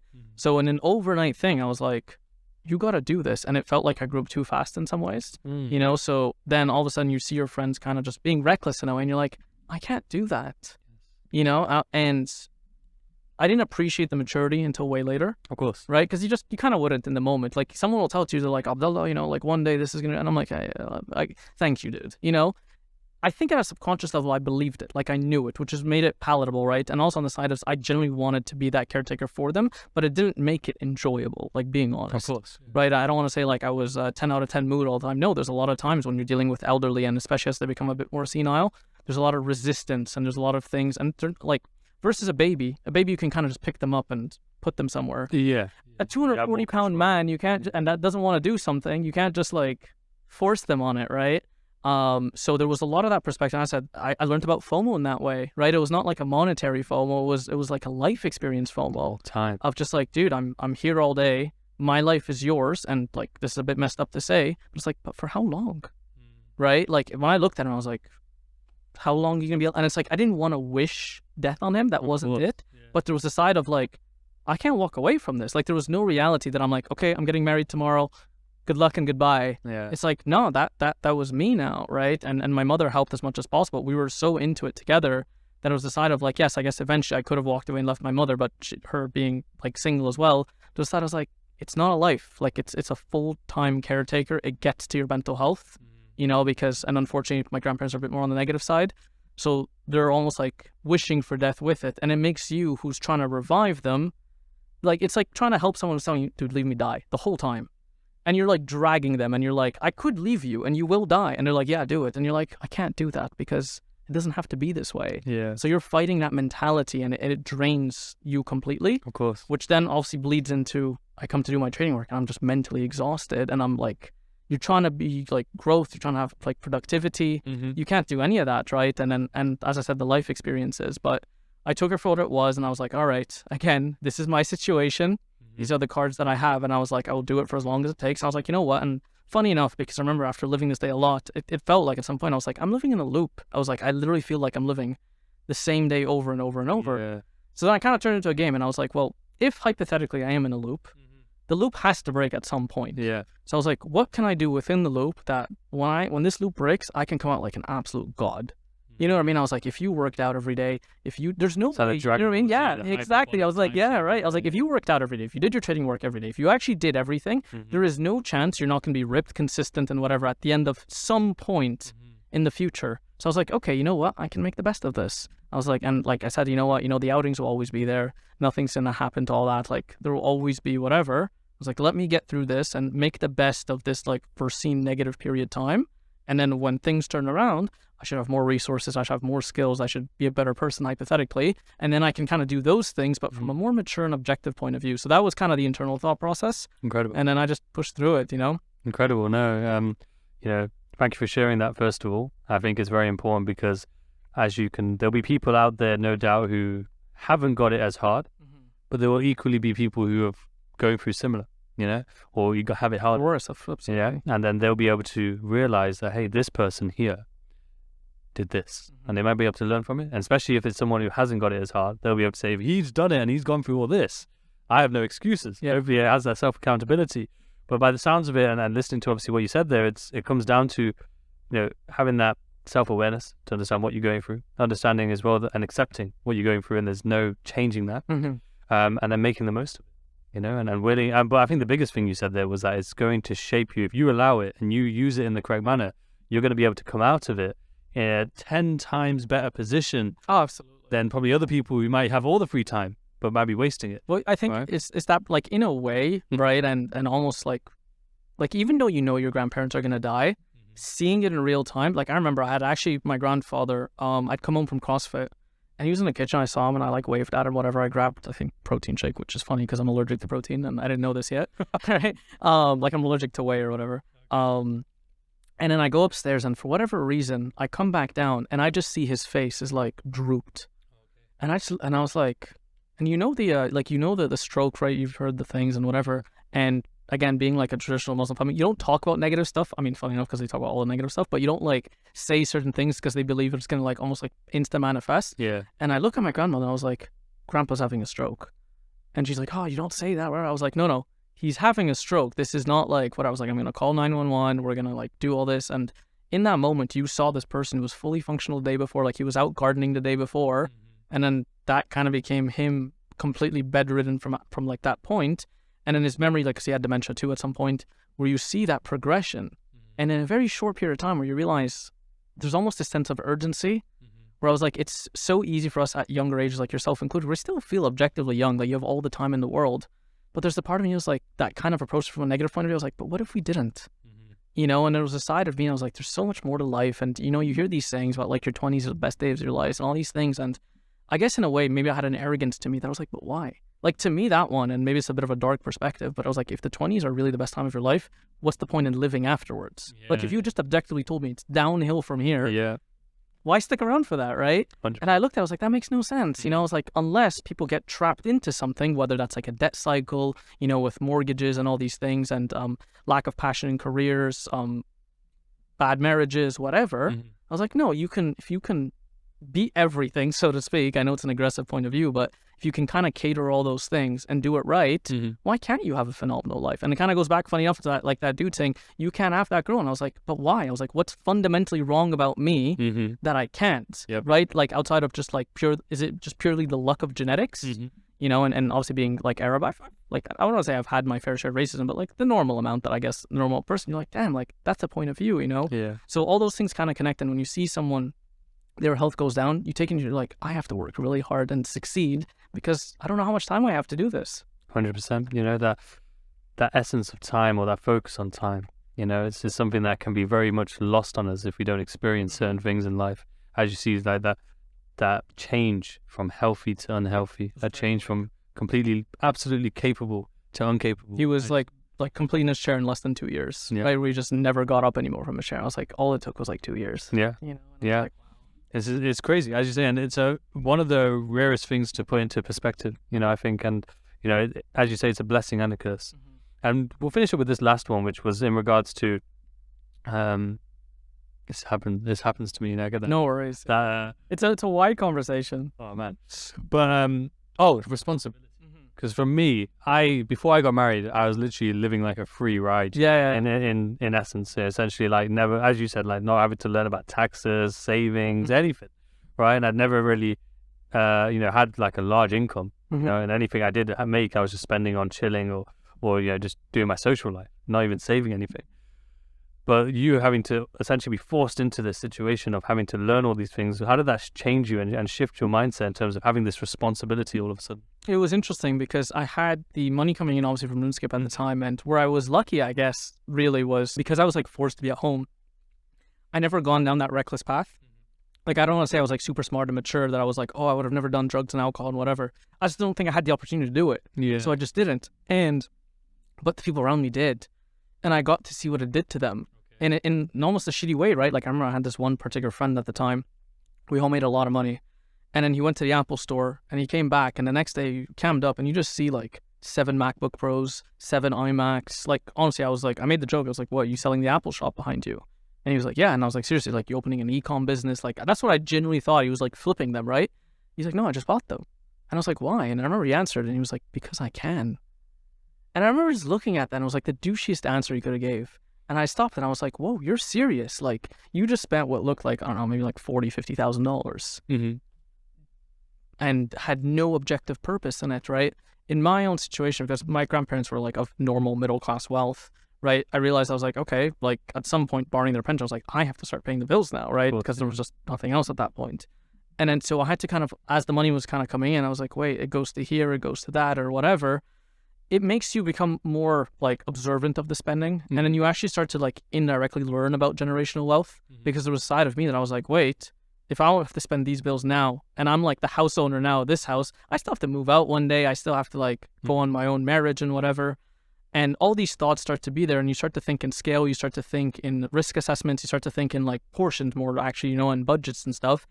And it gives you that maturity where all of a sudden you don't want to buy stuff for the sake of buying it. Like I had my phase with like the fast cars and all that, but I grew out of it very quickly because I genuinely had the responsibility. It wasn't like a faux thing of like, oh, like maybe one day I'm going to be like this father or whatever. It was like, no, you got to pay these bills, and like the reality is debt is a real thing. Bills are a very real thing. Like I can't tell them, oh, sorry, grandpa's sick, so figure it out, right? It's like you'll lose the house or whatever. And that thought process, although we were far from it financially, it felt like it was on me. And I guess for the first time, from going from no responsibility to just feeling it, that then bled into my trading of like even more so. And I was like, dude, you have to succeed, because here I am now. I've kind of taken on the family's debt. Our business in RuneScape at some point comes to an end. I'm all in on trading. I haven't like fully succeeded just yet. And I cannot go into a normal 9 to 5 because my entire resume history is like to your average 9 to 5, completely fake and just not a real thing. What am I going to tell them? I had a massive business on RuneScape. Like, what does that mean, right?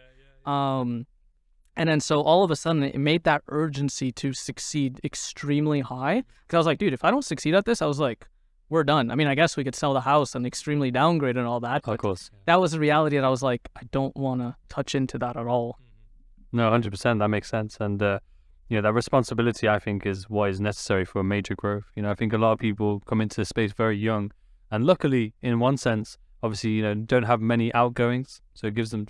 But that's where it's scary too, right? If the wrong person passes the right funding account with the right sequence and you get a payout, I've said this before, I was like, funding has honestly become like the world's easiest lottery ticket, right? Yeah. It's achievable, right? You can effectively take, I don't know, buy $1,000 assessment, put on a 5 pip stop loss, and you catch the right thing, you've passed. Yeah. And then all of a sudden you do that same thing one more time and you get like 30K. And you know what? 30K is a lot of money. What's the average a month? Like 3K or whatever it is, right? And all of a sudden you're making 10 times that. You're not going to like experience it for myself and all the people in RuneScape. I saw how everyone reacted fluctuating with money. It's a new thing. It's a new paradigm. It exposes a lot of things about yourself. Yeah. And it was the same point of view in that as well. And realizing I was like, no, it's the same thing for people in trading is they get that 30K payout and then you see immediately they buy the car or they upgrade their lifestyle and they do those things. And I'm like, no, like, please just, I get it. It's cool. It's fun. But it's that almost recklessness a bit because they don't, and it's like, it's not that, I don't say it's not their fault. I mean, they're making their choices, but you could see it, and almost the social media pressure too, where it's like, hey, you're the super good trader, live the lifestyle. And it's like, when you start living for your followers, it's a very different lifestyle. Yeah. Dangerous game. Yeah, very dangerous game. Very dangerous. That would never end. That would never end if you could start giving into that mentality. Was talking about trading then, so transitioning there, in terms of trading, what was the process like? Obviously, I can imagine it'll be very... Yeah. But like, what was the process like of, going from that learning stage, having these pressures, etc., the gaming business coming to an end, but then you getting to that consistency? Yeah, I would say I'm a bit luckier than most people in the sense of, and I think you'll agree with me on this, like prop firms didn't really exist when we started. So back then, you either had the money or you had like, I don't know, 10K that you'd compound for years, or you'd find investor capital. So I had some money, and as well as like, I was like, okay, I'll find investor capital. And in a way, it made me more serious about it. Okay. And what I mean by that is like, you can open an FTMO today, fail it, and you'll just get that email that they're like, sorry, bro, unlucky. Whereas in real life, if you lost someone's money, they're not going to be like, it's okay, man. Like, you lost 20% in 2 days. It is what it is. It's like, you might have permanently burnt your bridge from that point of view, right? Oh, yeah. So, again, assuming a normal network of people, you probably only know 1 or 2 people that can give you capital, if anything, right? So there was a side of kind of like looking at like you have like one shot, like one I didn't mean to go in there. And I was like kept saying I don't even know him, right? I was like quoting him, but there was a side of like you only have one chance to scale up. So there was the side of like you have to be ready. And it for myself at a time, I was like, dude, you got to be really serious at this. You have to have done enough time. And even from an experience point of view, I was like, when I approach this investor, what are they going to ask me? And I was like, they're going to ask me, how long you been trading? I'm going to be like 6 months. And I'm like, are they going to be excited to give me 100K? Or are they going to be like, dude, you're a child? Yeah. So that was actually kind of the perspective I kept in. And I was like, wait, no, we need to like do this right. Because if you don't, there's no second chances. Now, prop firms came, and I'm very pro prop firms, like objectively speaking. I think it's phenomenal for capable traders and all those things. But I would say the seriousness was there. And, at some point I said I was an IP. And then I ended up switching over to Falcon just because then funny enough, before I even switched trading, I was already I was kind of basically full-time at that point in my previous community. So it wasn't one of those like, I kind of hopped on the next like popular thing. I was actually already doing well. And at the time, the only reason that I did it was because Mark, he was posting a lot more of his trades back then. And I remember I caught the same trade like him like 4 times over the course of like 2-3 months, but he made more on every single trade. And I was like, wait. This is not just like I'm trading something and I hear about this random dude who's killing it. I was like, we are looking at the exact same thing. He broke it down and I was like, I kind of know what, because Falcon Trade's market structure was I kind of trade at the time was like a fib-based or a spore resistance EMA, right? But a lot of like the Elliott wave side of things do coincide from that point of view. And I was like, okay, I'm seeing with you and I'm losing you here. And then you're somehow getting more risk to reward there, right? And at some point where I was like, okay, and it fell because the previous strategy was trading with like profit targets and stuff. And maybe I didn't fully understand it the way I could have, but part of me, I was like, we're leaving a lot on the table. I was like, because a lot of it was like, hey, get out at like the 50 MA here or whatever. Even though that increased your strike rate, on the days that the market was explosive, I was like, how would you catch this? I was like, there's a lot of things that you get out before. Yeah. The only time you'd ever really catch all that if it just kind of just went immediately, right? Which, again, from a sample size is very small. So at that point, I was like, you know what, let me see this out. And I made the switch. And in a way, when I made the switch, because I was already trading at that point for 2 years, right? So I was already trading for 2 years. I knew all the mistakes I made as a student, so to speak. Yeah. And I was like, all right, let's do it. It's a new start. Let's do it right. And all the mistakes that, whether that meant like being a bit more lackluster on the weekends or not giving it his time or rushing certain parts, I was like, let's start over from there, right? And then I did, and I continued. And I realized, and one of the most beautiful parts about it is, the previous way I used to do it was more of a strategy to me. This was more of like an understanding of the market. And it resonated with me more because the way I would explain it, I guess, is more of like a play style, like for a soccer player or whatever. These are the rules of the game. And you can realize this is where it's best to shoot from, this is whatever. But if you get good enough at it, then eventually you can kind of do the more advanced moves yourself. We realize, wait, I know what I can get away with because I've seen it. So there was the part to me, whereas the previous strategy, what I didn't like about it, like around the EMA and stuff like that is, again, I kind of looked at it from like a poker, like your cards are face up. I was like, if you know I'm going to get out of the 50 EMA, eventually in time, isn't that like, can't someone else take the opposite side of the trade if you know what I'm going to do here, so to speak? So that was the side of like, I was like, no, but if I'm playing something less in a strategic way and more to do with like a capability or a skill set, but it's understanding how the piece of the puzzle fit together, I was like, you can't take that away from me. And it was beautiful because we trade price action, right? Objectively, we don't need anything on the chart. You just like, the trend lines are just there to like, it looks cool, I guess, but like well and truly, you don't actually need it. Versus you did need the fibs, you did need the MA, you did need these like precise. Has to be. Yeah, right? Which again, the strategy works. I'm not shit talking. It still works to today. Oh, yeah. Right? It was just a side of me that I was like... It just didn't resonate with you properly. Yeah, that's it, And I was like, you know what? Like, it just felt like I was like still a bit more handcuffed in a way. Whereas like Falcon kind of removed those handcuffs. you know. And the side about it as well is obviously Mark, what's cool about it is he was just so ahead of his time, so to speak. Oh, yeah. Right? Like that's the part that in a way, and maybe call me utilitarian for this, but it's like kind of backing the right horse in a way where it's like, you'd see some people that like, look, you have traders that kill it on funded accounts and fair enough, but they're still objectively young. Like I'm not shit talking in, I'm just saying like someone who's, I don't know, 25 or whatever, right? And you could argue that about me, but it's like, I'm under Mark, right? So it's like, I'm not like the face of actually Falcon, so to speak. I think he's traded like 17 years now or whatever. Yeah. And it was a side of me, I was like, anything I can experience, he likely knows, you know? So even like within like the Falcon infrastructure, like we have like in-house prop firm, so to speak, right? To create that, it's like we're not partnered with FTMO. And again, this is not anti-FTMO, but it's like our own cap, like it's backed by its own capital or whatever, because it doesn't profit off assessment fees. It's like it's legitimate capital in that point of view, right? Whereas if you look at FTMO side of things, like yes, they have their legitimate side and they have their like income coming in from the assessment fees. Whereas we don't have that part. It's backed by like true capital in that way, and it forces the education to grow. But my point is, for Mark to create that, that's not something that you just create. You don't just open your own prop firm overnight. And to make sure that I can actually stay around. So there was a big part of like, when you scale up, there's the lessons that come with it. And then there's also the experience of living there long enough, right? And what I mean by that is like, again, as soon as you kind of like I remember the first time trading like a 100K account, right? It's still weird. You're not like you don't just pass your assessment and then you're like, that's it. I know how to trade 6 figures.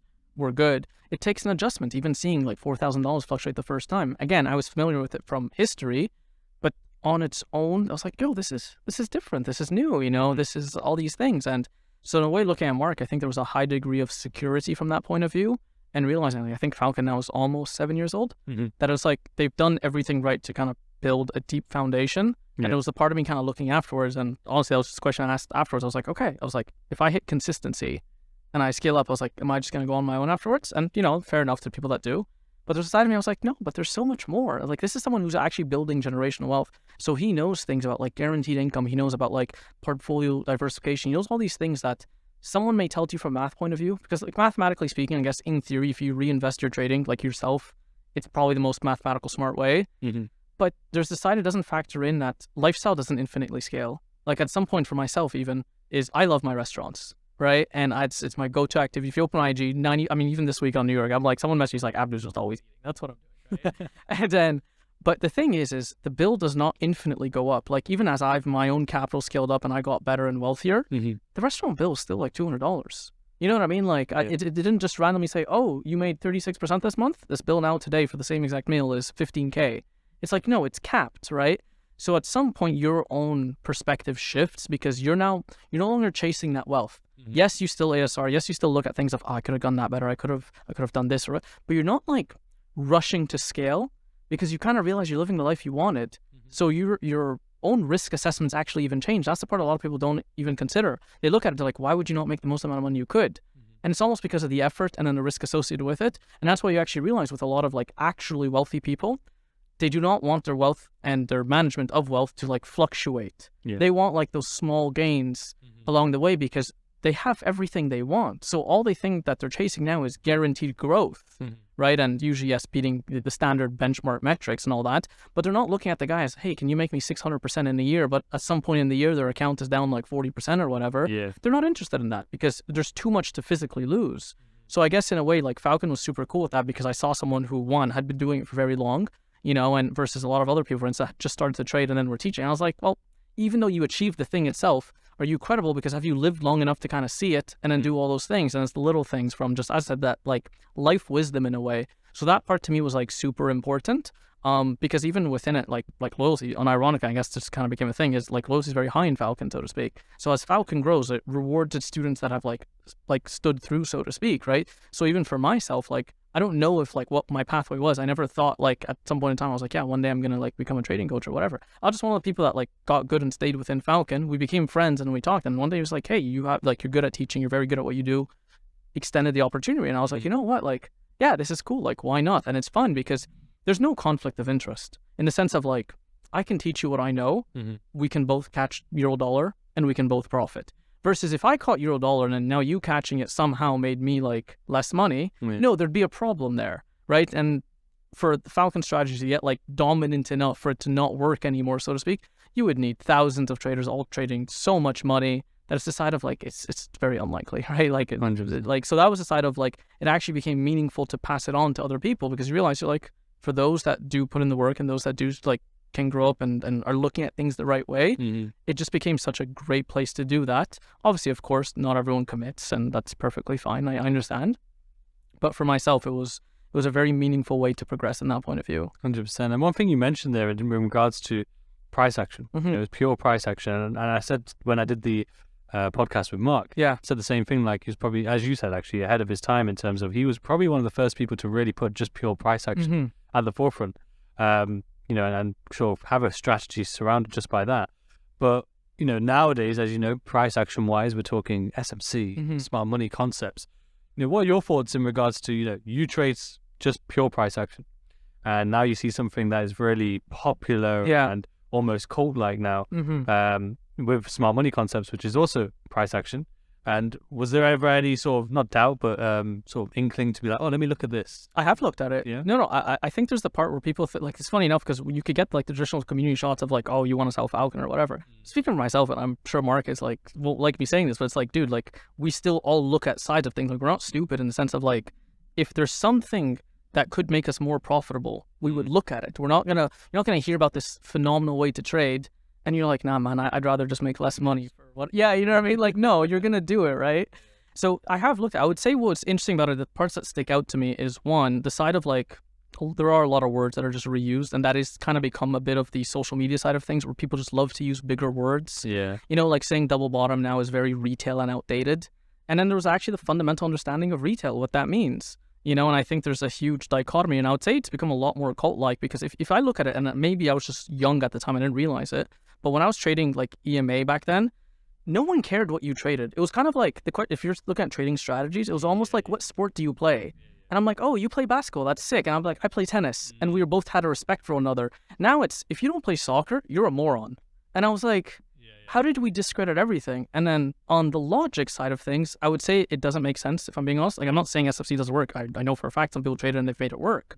I'm saying the logic that people are defending behind it of, if hypothetically trade like an institution or whatever, and forgetting the logistics of why that's not possible, it's the side of, okay, if the institutions are trading like an institution, if now everyone seems to be trading SMC and variations, they're also now institution-like. We know statistically from my Forex funds that you have like a 99.7% chance of not getting a payout. So all those people are losing money. Who's this retail that's left that's feeding the entire ecosystem?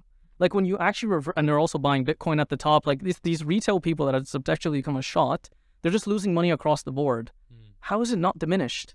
And it's also part that people forget that institutions are not like one commodity. Like, they're all like, JP Morgan is friends with HSBC and Goldman, and they wake up and they're like, oh, I can't wait to get Riz today. You know what I mean? Like, they're still battling one another. It discredits a lot of the market fundamentals of, like, especially with Forex, right? Like, if you're a big real estate conglomerate in Japan and you are settling some transactions from the yen to the dollar, that's a Forex transaction, right? Even just buying water or Starbucks or whatever, these are all Forex transactions going to GDP that goes into all this thing.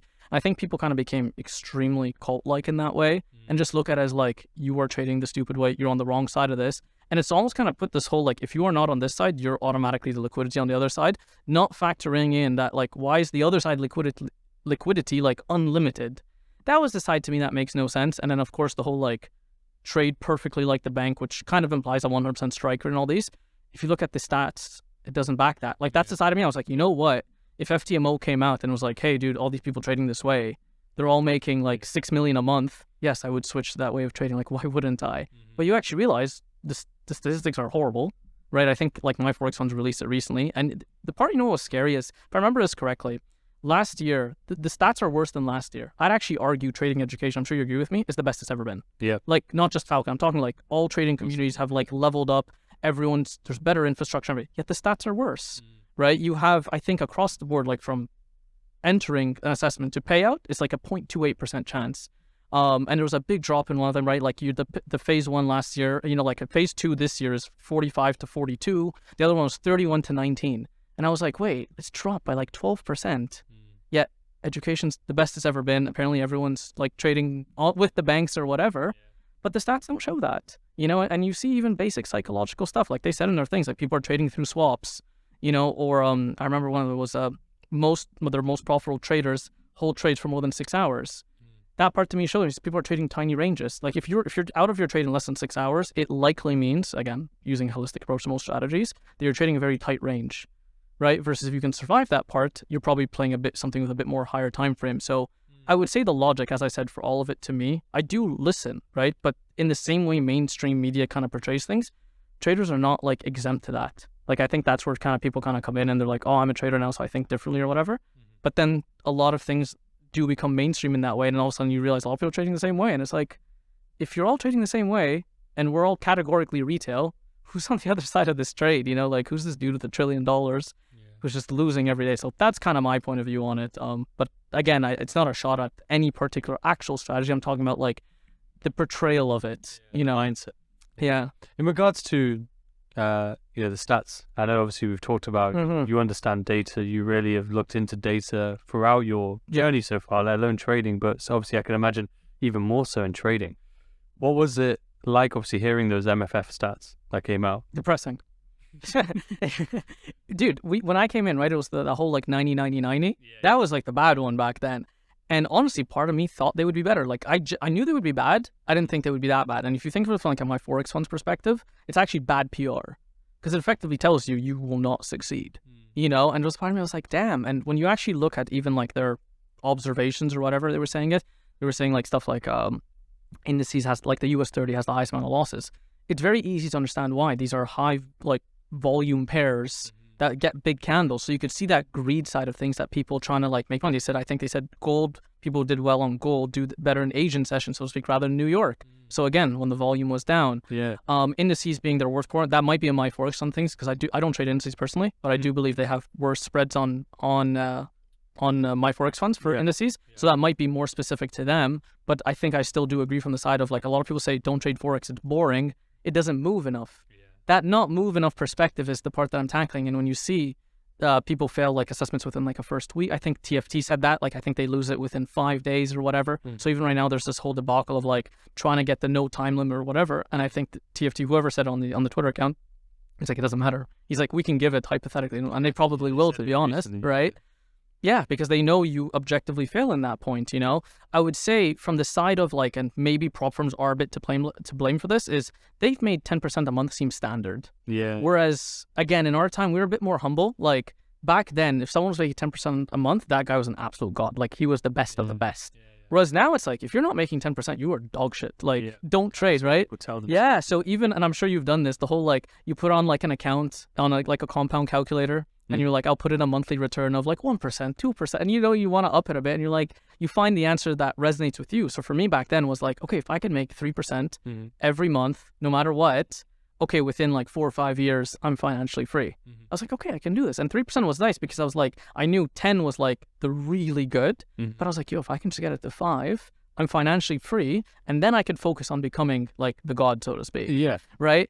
Versus now, obviously, because they're seeking the best of the best, and part of it is to like, I don't say like it's built in an evil way to make you fail, but yes, demanding 10% within a certain period of time and market conditions, all those things, it plays in a big factor, right? But it's made the norm of like, oh, you only made 2%. Because it takes away from an edge. Yeah, exactly. You can't say, my edge has to do this. Oh, has to 30 days, exactly, whatever, right? And I would say that actually kind of why it did bleed into the SMC side of things, like this whole tighter stop loss. It kind of became a perfect storm in that way because if you're swing trading with 80 pips or 120 or whatever, good luck making 10%. You know, so there's that side that almost priced out that entire side of trading. And it became a math problem now of like, how am I going to make 10% with a 35 pip stop loss? I need to have 5 pips or whatever. So I think in a way it was a bit of a perfect storm from that point of view, but people not understanding, and don't get me wrong, people give the other side of the equation where they're like, well, look at like these major hedge funds that make 20% a year. I think it's a false comparison because they really discredit the side of like, they have to move such large amounts of volume. It's physically not possible. And the more I've seen with people is the more they don't understand like how liquidity is spread out, meaning like even simple things like entry slippage. Most people don't even know that exists because chances are if you're trading a 10K account, your order's going to get filled, right? Like the money, like when you're taking a trade, someone's taking the opposite trade somewhere. And you hear the whole, like, the Forex market has $5-6 trillion, but the part they're not mentioning is it's not sitting at, like, at euro dollar at 1.1, all 6 trillion just waiting there. That's throughout the whole market, throughout different times, throughout different days. So if you're trying to enter in a certain part, so to speak, you may not even get filled, and that may not be there. And they see that as like my Forex funds being scammers on like CPI or whatever, when the reality is that's when volume's the lowest, but the volatility is the highest. So you might see this big candle, but it doesn't necessarily mean it was this major sell-off. It actually can just mean that the bid and the ask were so far from one another that it creates that. And same thing with a flash crash. Flash crashes naturally happen in the times of the lowest amount of volume, because there's no one to fill the opposite order, so to speak. So in a way, if people actually understood a lot of that side more, they'd realize a lot of the let's call it faux marketing, so to speak, or lack of knowledge in that way. And then and again, not saying the strategy doesn't work, I'm just saying the ideologies behind it. And I would say in themselves, they'd actually probably succeed more, as I feel like a lot of people spend time kind of just throwing shots at other people. And that was like, I never really got into it personally. Like, as I said, I've looked at it from the point of view of like, if you want to say we're retail or whatever, I don't care, it works. Like, I really don't care. Fine, categorically, like people say like, the thing is, we're all retail. Yeah, we are, but people don't want to admit that. Right? They'll be like, oh, Falcon trades patterns or whatever. It's like, it's kind of funny because it's a bit of a shitty comparison, but they'll be like, oh, it's on baby pips. It really is not. Like, I'm not saying that to market. I'm saying it's like, you would not be able to build something for over 7 years if it can literally be found on baby pips. Like, at some point, that's the logic side of me. And for myself, even when I joined, I was like, you can't at some point, like, be wrong or falsely wrong forever, right? So that was kind of the point of view on it. No, 100%. And I think, in terms of data-wise, the numbers say one thing, right? The opinions are another. The results are another. Yeah. But I think it all relates, like when you translate them, right? They all reflect the mindset, right? So results reflect the mindset. The data reflects the mindset. The opinions reflect the mindset. And I know that obviously Rewired, very, very big thing. And I've had a student of my own who's joined Rewired in like December, January time. And, he's explained to me the huge shift in his mindset and his results and his way of thinking. I've joined Rewired, and because of my busy schedule, I'm using the excuse here, but my busy schedule, I've only gone through little bits of it so far. But even then, even those small bits I've gone through, huge shifts in terms of self-awareness, and practical steps. And as someone who's part of Rewired, someone who produces the content and is part of that community and runs that community. What have you seen in terms of that shift? So you've seen, obviously, we've talked about the data, we've talked about people's opinions, we've talked about people's results, and regardless of SMC or not or any style, relatively most people have the same experience, a negative experience. But in terms of Rewired, then, and the mindset, how important and what sort of shifts have you seen through doing that work? Yeah, so just to give credit to Mark, I was not part of original Rewired. I'm more of Rewired 2.0. I don't want to say credit for that. Exactly. I was like, yo, guys, I've actually gave it to Mark. That was based off his own experience over the years, right? Which I think is very important because it's very practical. It's how it was built. It was meant to from the point, because people could say just read a psychology book. It's a very laissez-faire answer in that way because it has less to do the book doesn't give you the practical side of things. I mean, a lot of the books, including TradeZella, which I do like, it's a very logical book, but logic and emotion don't go hand in hand. And a lot of the times, the parts that Rewired is used to help you to, one of the more popular modules, I would say, is probably self-image correction. And it's a lot to do with people, almost like their traumatic experiences from, childhood, right? And I said this earlier, where, trading doesn't create new problems, but it exposes them. And a lot of people don't have that. So again, if you kind of look at a broader picture to someone who, and I've seen this, you can see in relationships too, right? Because this was the original thought process to me way back when is, how does psychology work? In the sense of do we care about everything? Or there's some things we fundamentally just don't care about? And then again, it's probably money and love are the main two that people were going to be more emotionally volatile behind, right? And then so how you think and how your perception on the world, and I think even it's in the book, Psychology of Money, I believe, where it basically talks about if you were born in the wrong time, effectively, if you were born in a bear market, you would never invest in your life because your perception is just you're it's bad, this is horrible. Whereas if you were born in a bull market, you'll just keep on investing. So the bear market comes and you're like, it's just rough times right now. And you'll keep on investing because we know, if you take from an S&P perspective, over the last 100 years, objectively speaking, investing in almost any time, you'll be more profitable at some point. Yeah. Right? So it's that same, whereas if you were born in the bear market, you almost had no chance of investing purely just because you were born in the wrong time. So if you take that and you ask yourself, the household, so to speak, right? If you take, you have an honest father, so to speak, and I use the word honest here in the sense of someone who has low income, again, not a shot at anyone, but this person looks like they're a very hard worker, and they tell you, hey, I make 25K, and you find out this other dude makes 400K, and you're like, they have to be a drug dealer. There's no way, because you see your dad's your hero, and that's the perspective he knows, Whereas a lot of, and we see this even like, again, as mainstream media, the whole like the rich are evil. That's actually a perspective a lot of people like because it's not relatable. It's like, fuck them, right? And we can push all that. Now, are the rich evil people? Absolutely. But again, as with any stereotypes, not everyone, right? But it's a perspective of how did we kind of get there, right? And it was the same within this. When you kind of look back at all these things, you realize that with Rewired, it helps you kind of find the source of those thoughts, you know, and how you can get at it. And I think what's cool about it too is the modules, if you kind of come back to it at different units, they will then like expose something else you weren't aware with. And it's the same thing with technicals, so to speak. Technically speaking, hypothetically, I'm sure if you watched like 10 pieces of content, it probably has every tweak in there that you hypothetically ever need. But you're not ready to absorb all of it because you're just not ready to like see all of that, right? And it's the same thing psychologically speaking. Your most dominant thing might be FOMO, for instance, right now. And then later on, it could be anxiety, it could be something else, right? And I would say that's the part that a lot of people, because it was built in a way that is independent of Falcon. It's not like you can trade any strategy and still use it, because that's the side where if you actually, again, kind of bring it back to my Forex Fund stats, it basically kind of says most like there's no holy grail strategies. Yeah.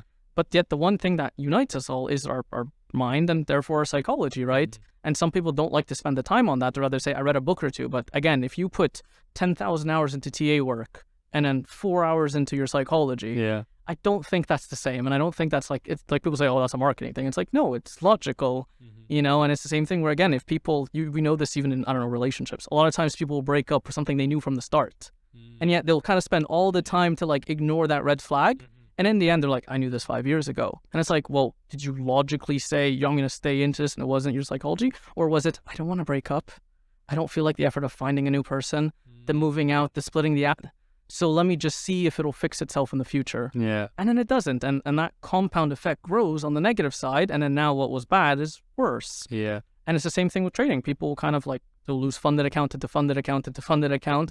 You can blame market sequence, you could blame a bad day, but at some point you could realize, no, I got in too early, or you don't know your technicals as well as you need to, or all these other things. So Rewired 2.0 is nice because we've built it, or it's still in the process at this point in time, but it's a lot around funded traders. And it's cool because we almost kind of have all the data over the last year. So it's not just what we think. It's like, hey, here's the data that like my Forex Fund's releasing, TFT's releasing, that FTMO every now and then when they gift us with something they're releasing. And it's built around that. And it's cool because, as I said, it can kind of stack to different points in time where you're like, I might resonate with this now. And then a year later, you'll resonate with that part. So it's very good in that way. No, it's incredible to hear. And yeah, that's the feedback that I've heard from people. They don't just do it once, they'll do it multiple times. And each time it'll be, as you say, something else will be addressed, something else they didn't notice. It's the same exact content, but it's very interesting that way. And I think, as you said as well, like we can all learn technicals, right? And we can spend all those hours on technicals. But at the end of the day, you can be as good as you want as a technical trader. But if you haven't learned how to be disciplined, understand your self-image, understand your flaws as an individual internally, it's all useless. You'll reflect it back. Like we find the ways. And I know that we could speak for, hours and hours. And I wish we could. But we're coming to the end now. So I'm going to do quick fire questions quickly, right?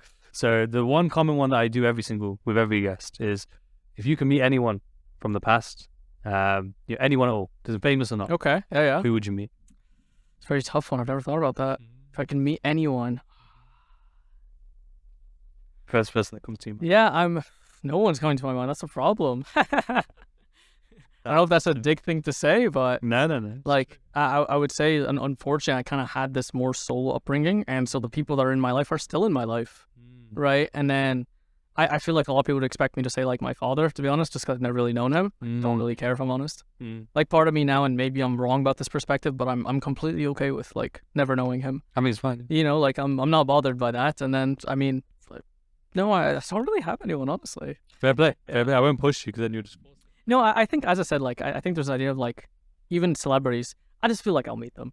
I don't know why. Maybe that's a cocky perspective, but I was like, as I continue to grow and scale, you want to, like you'll just end up meeting more and more. Like even call it within the like the trading industry, so to speak. Even like meeting someone like yourself, so to speak, and Mark and all these people. Like first time I was like, oh shit, like I'm meeting Mark, I'm meeting you. It's like I was like, oh shit, I'm one of those names now too, right? And exactly. So there's that side of like kind of like letting control of life take in that way, and along the way. Maybe Ed Sheeran though. It's probably my most listened to person on Spotify. So Ed Sheeran. Ed Sheeran. Yeah, you're like, oh yeah. We made that happen.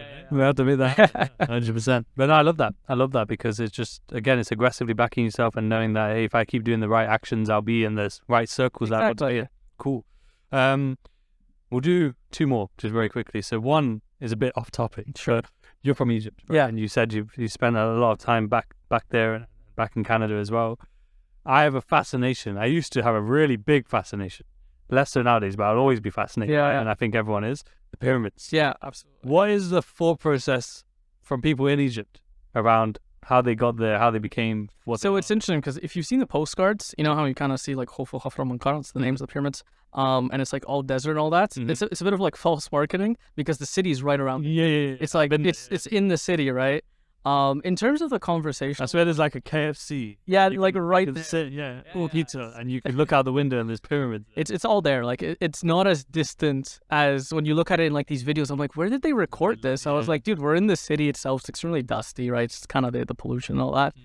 As how they got there, I mean, at the time you have this trip in the 3rd grade where they force you to do all the tourist stuff. Okay. So I think at young age we kind of get it out of the way. So you go to Luxor, you go see the Sphinx. You go into the pyramids, which is like kind of cool. Obviously, you go into the center chamber and all that. You see the hieroglyphics. I mean, even right now, I don't know if you can see it here. Like I have this is Abdu in hieroglyphics, Oh wow. right? So I don't know. I just thought I always had it. In terms of how they got there, you hear everything. You hear everything from modern day science who was just there to the slavery to magic to pharaohs, right? Personally speaking, I never really dug into it because it was a side like it almost felt like a rabbit hole I could kind of get into.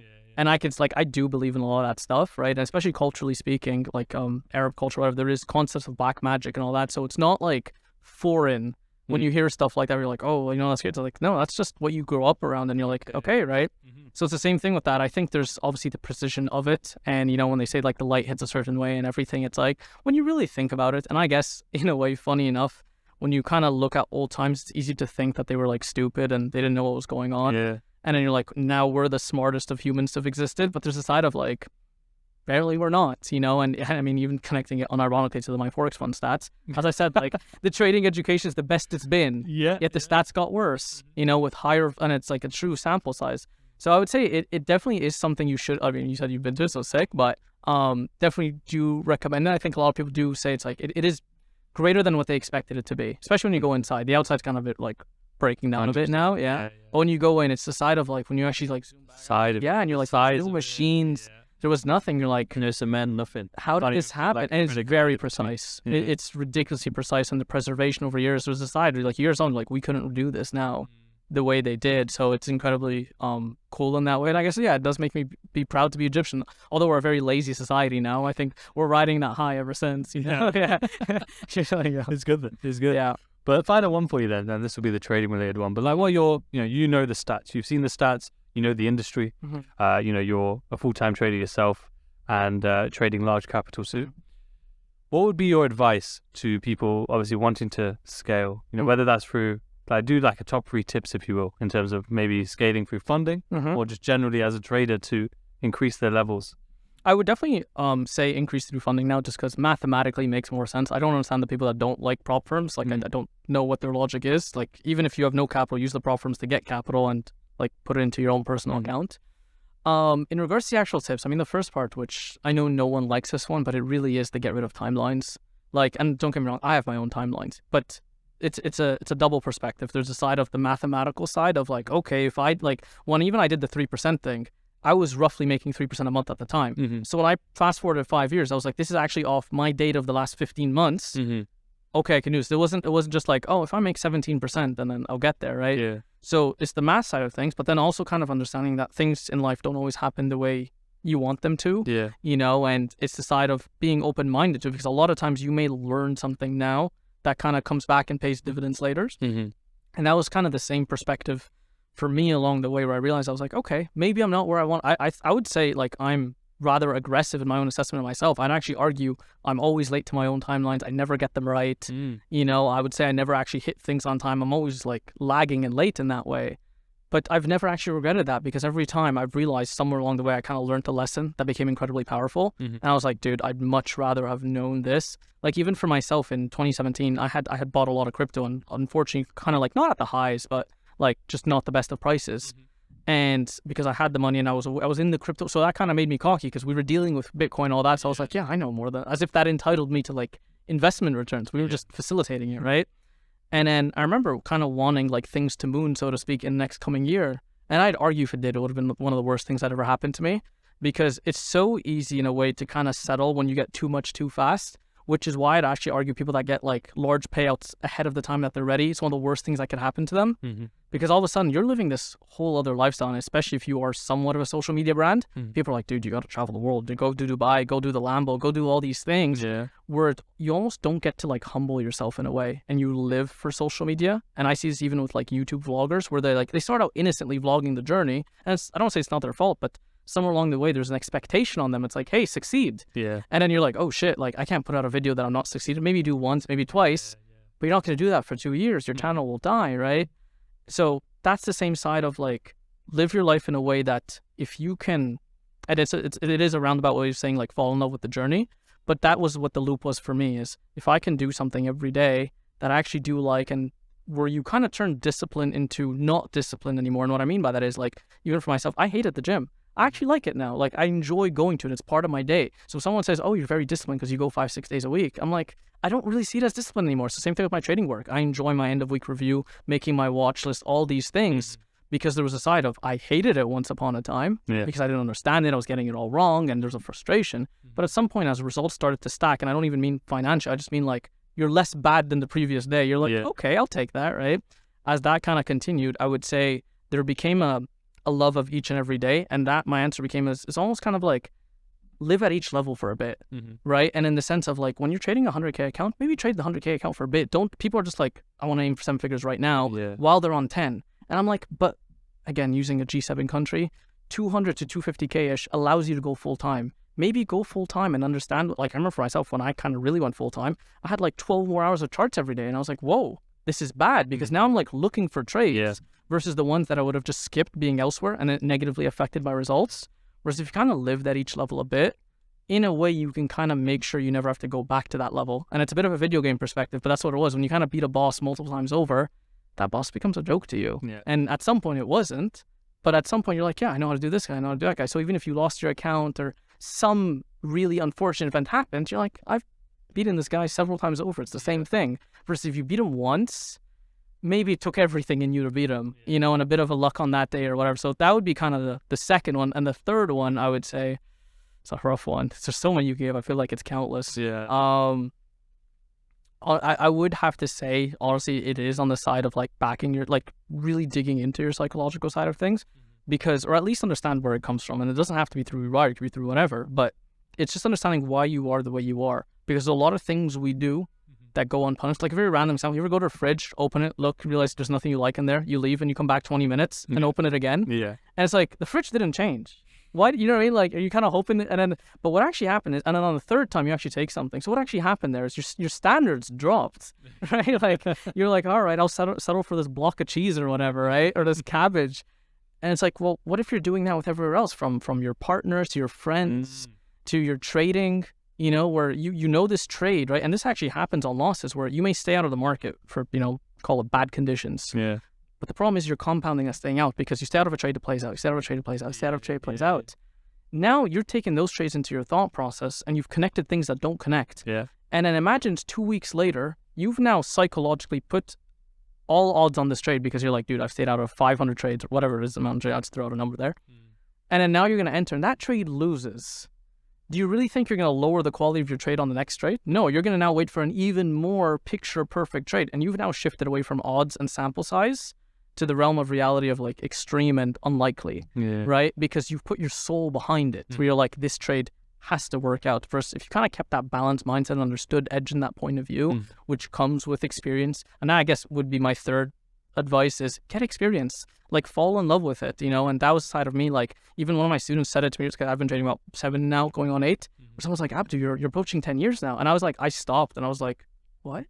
I was like, what do you mean, right? And it dawned on me, I was like, shit, like, I've seen a few different bear markets. I've seen cryptos where it gets banned by the White House, banned by China, banned by India, the drops that, you know, the drops that come with it, the fall of FTX, the fall, you know, and then you see on the Forex market, I mean, I wasn't around for the depegging, but I studied it in hindsight, and you see all these things, and it builds tough skin, but along the way, you kind of can read through the noise, and that noise is what affects your psychology. So I guess experience would be my third answer, is kind of fall in love with that, because the better you get and the longer you live, in a way, the easier it becomes at some point, 100%. Because it's natural in that way. No, I love that. And again, we could go on for hours, no doubt.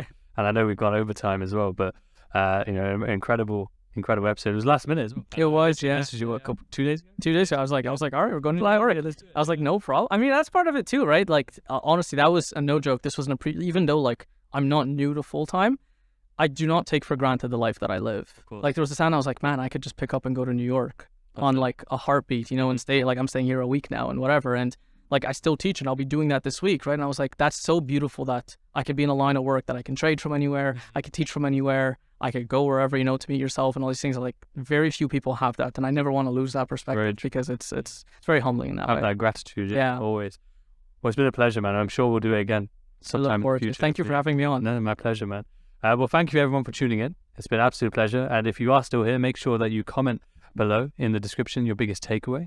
Make sure you go follow Abdu on the socials as well. A link to Rewired, by the way, if you want to fix your psychology and you feel like you're just going around in circles, it's probably that psychological aspect that needs that work. So make sure you check the link there in the description also. I think I did the point there when I should probably be around. But yeah, until next time, take care.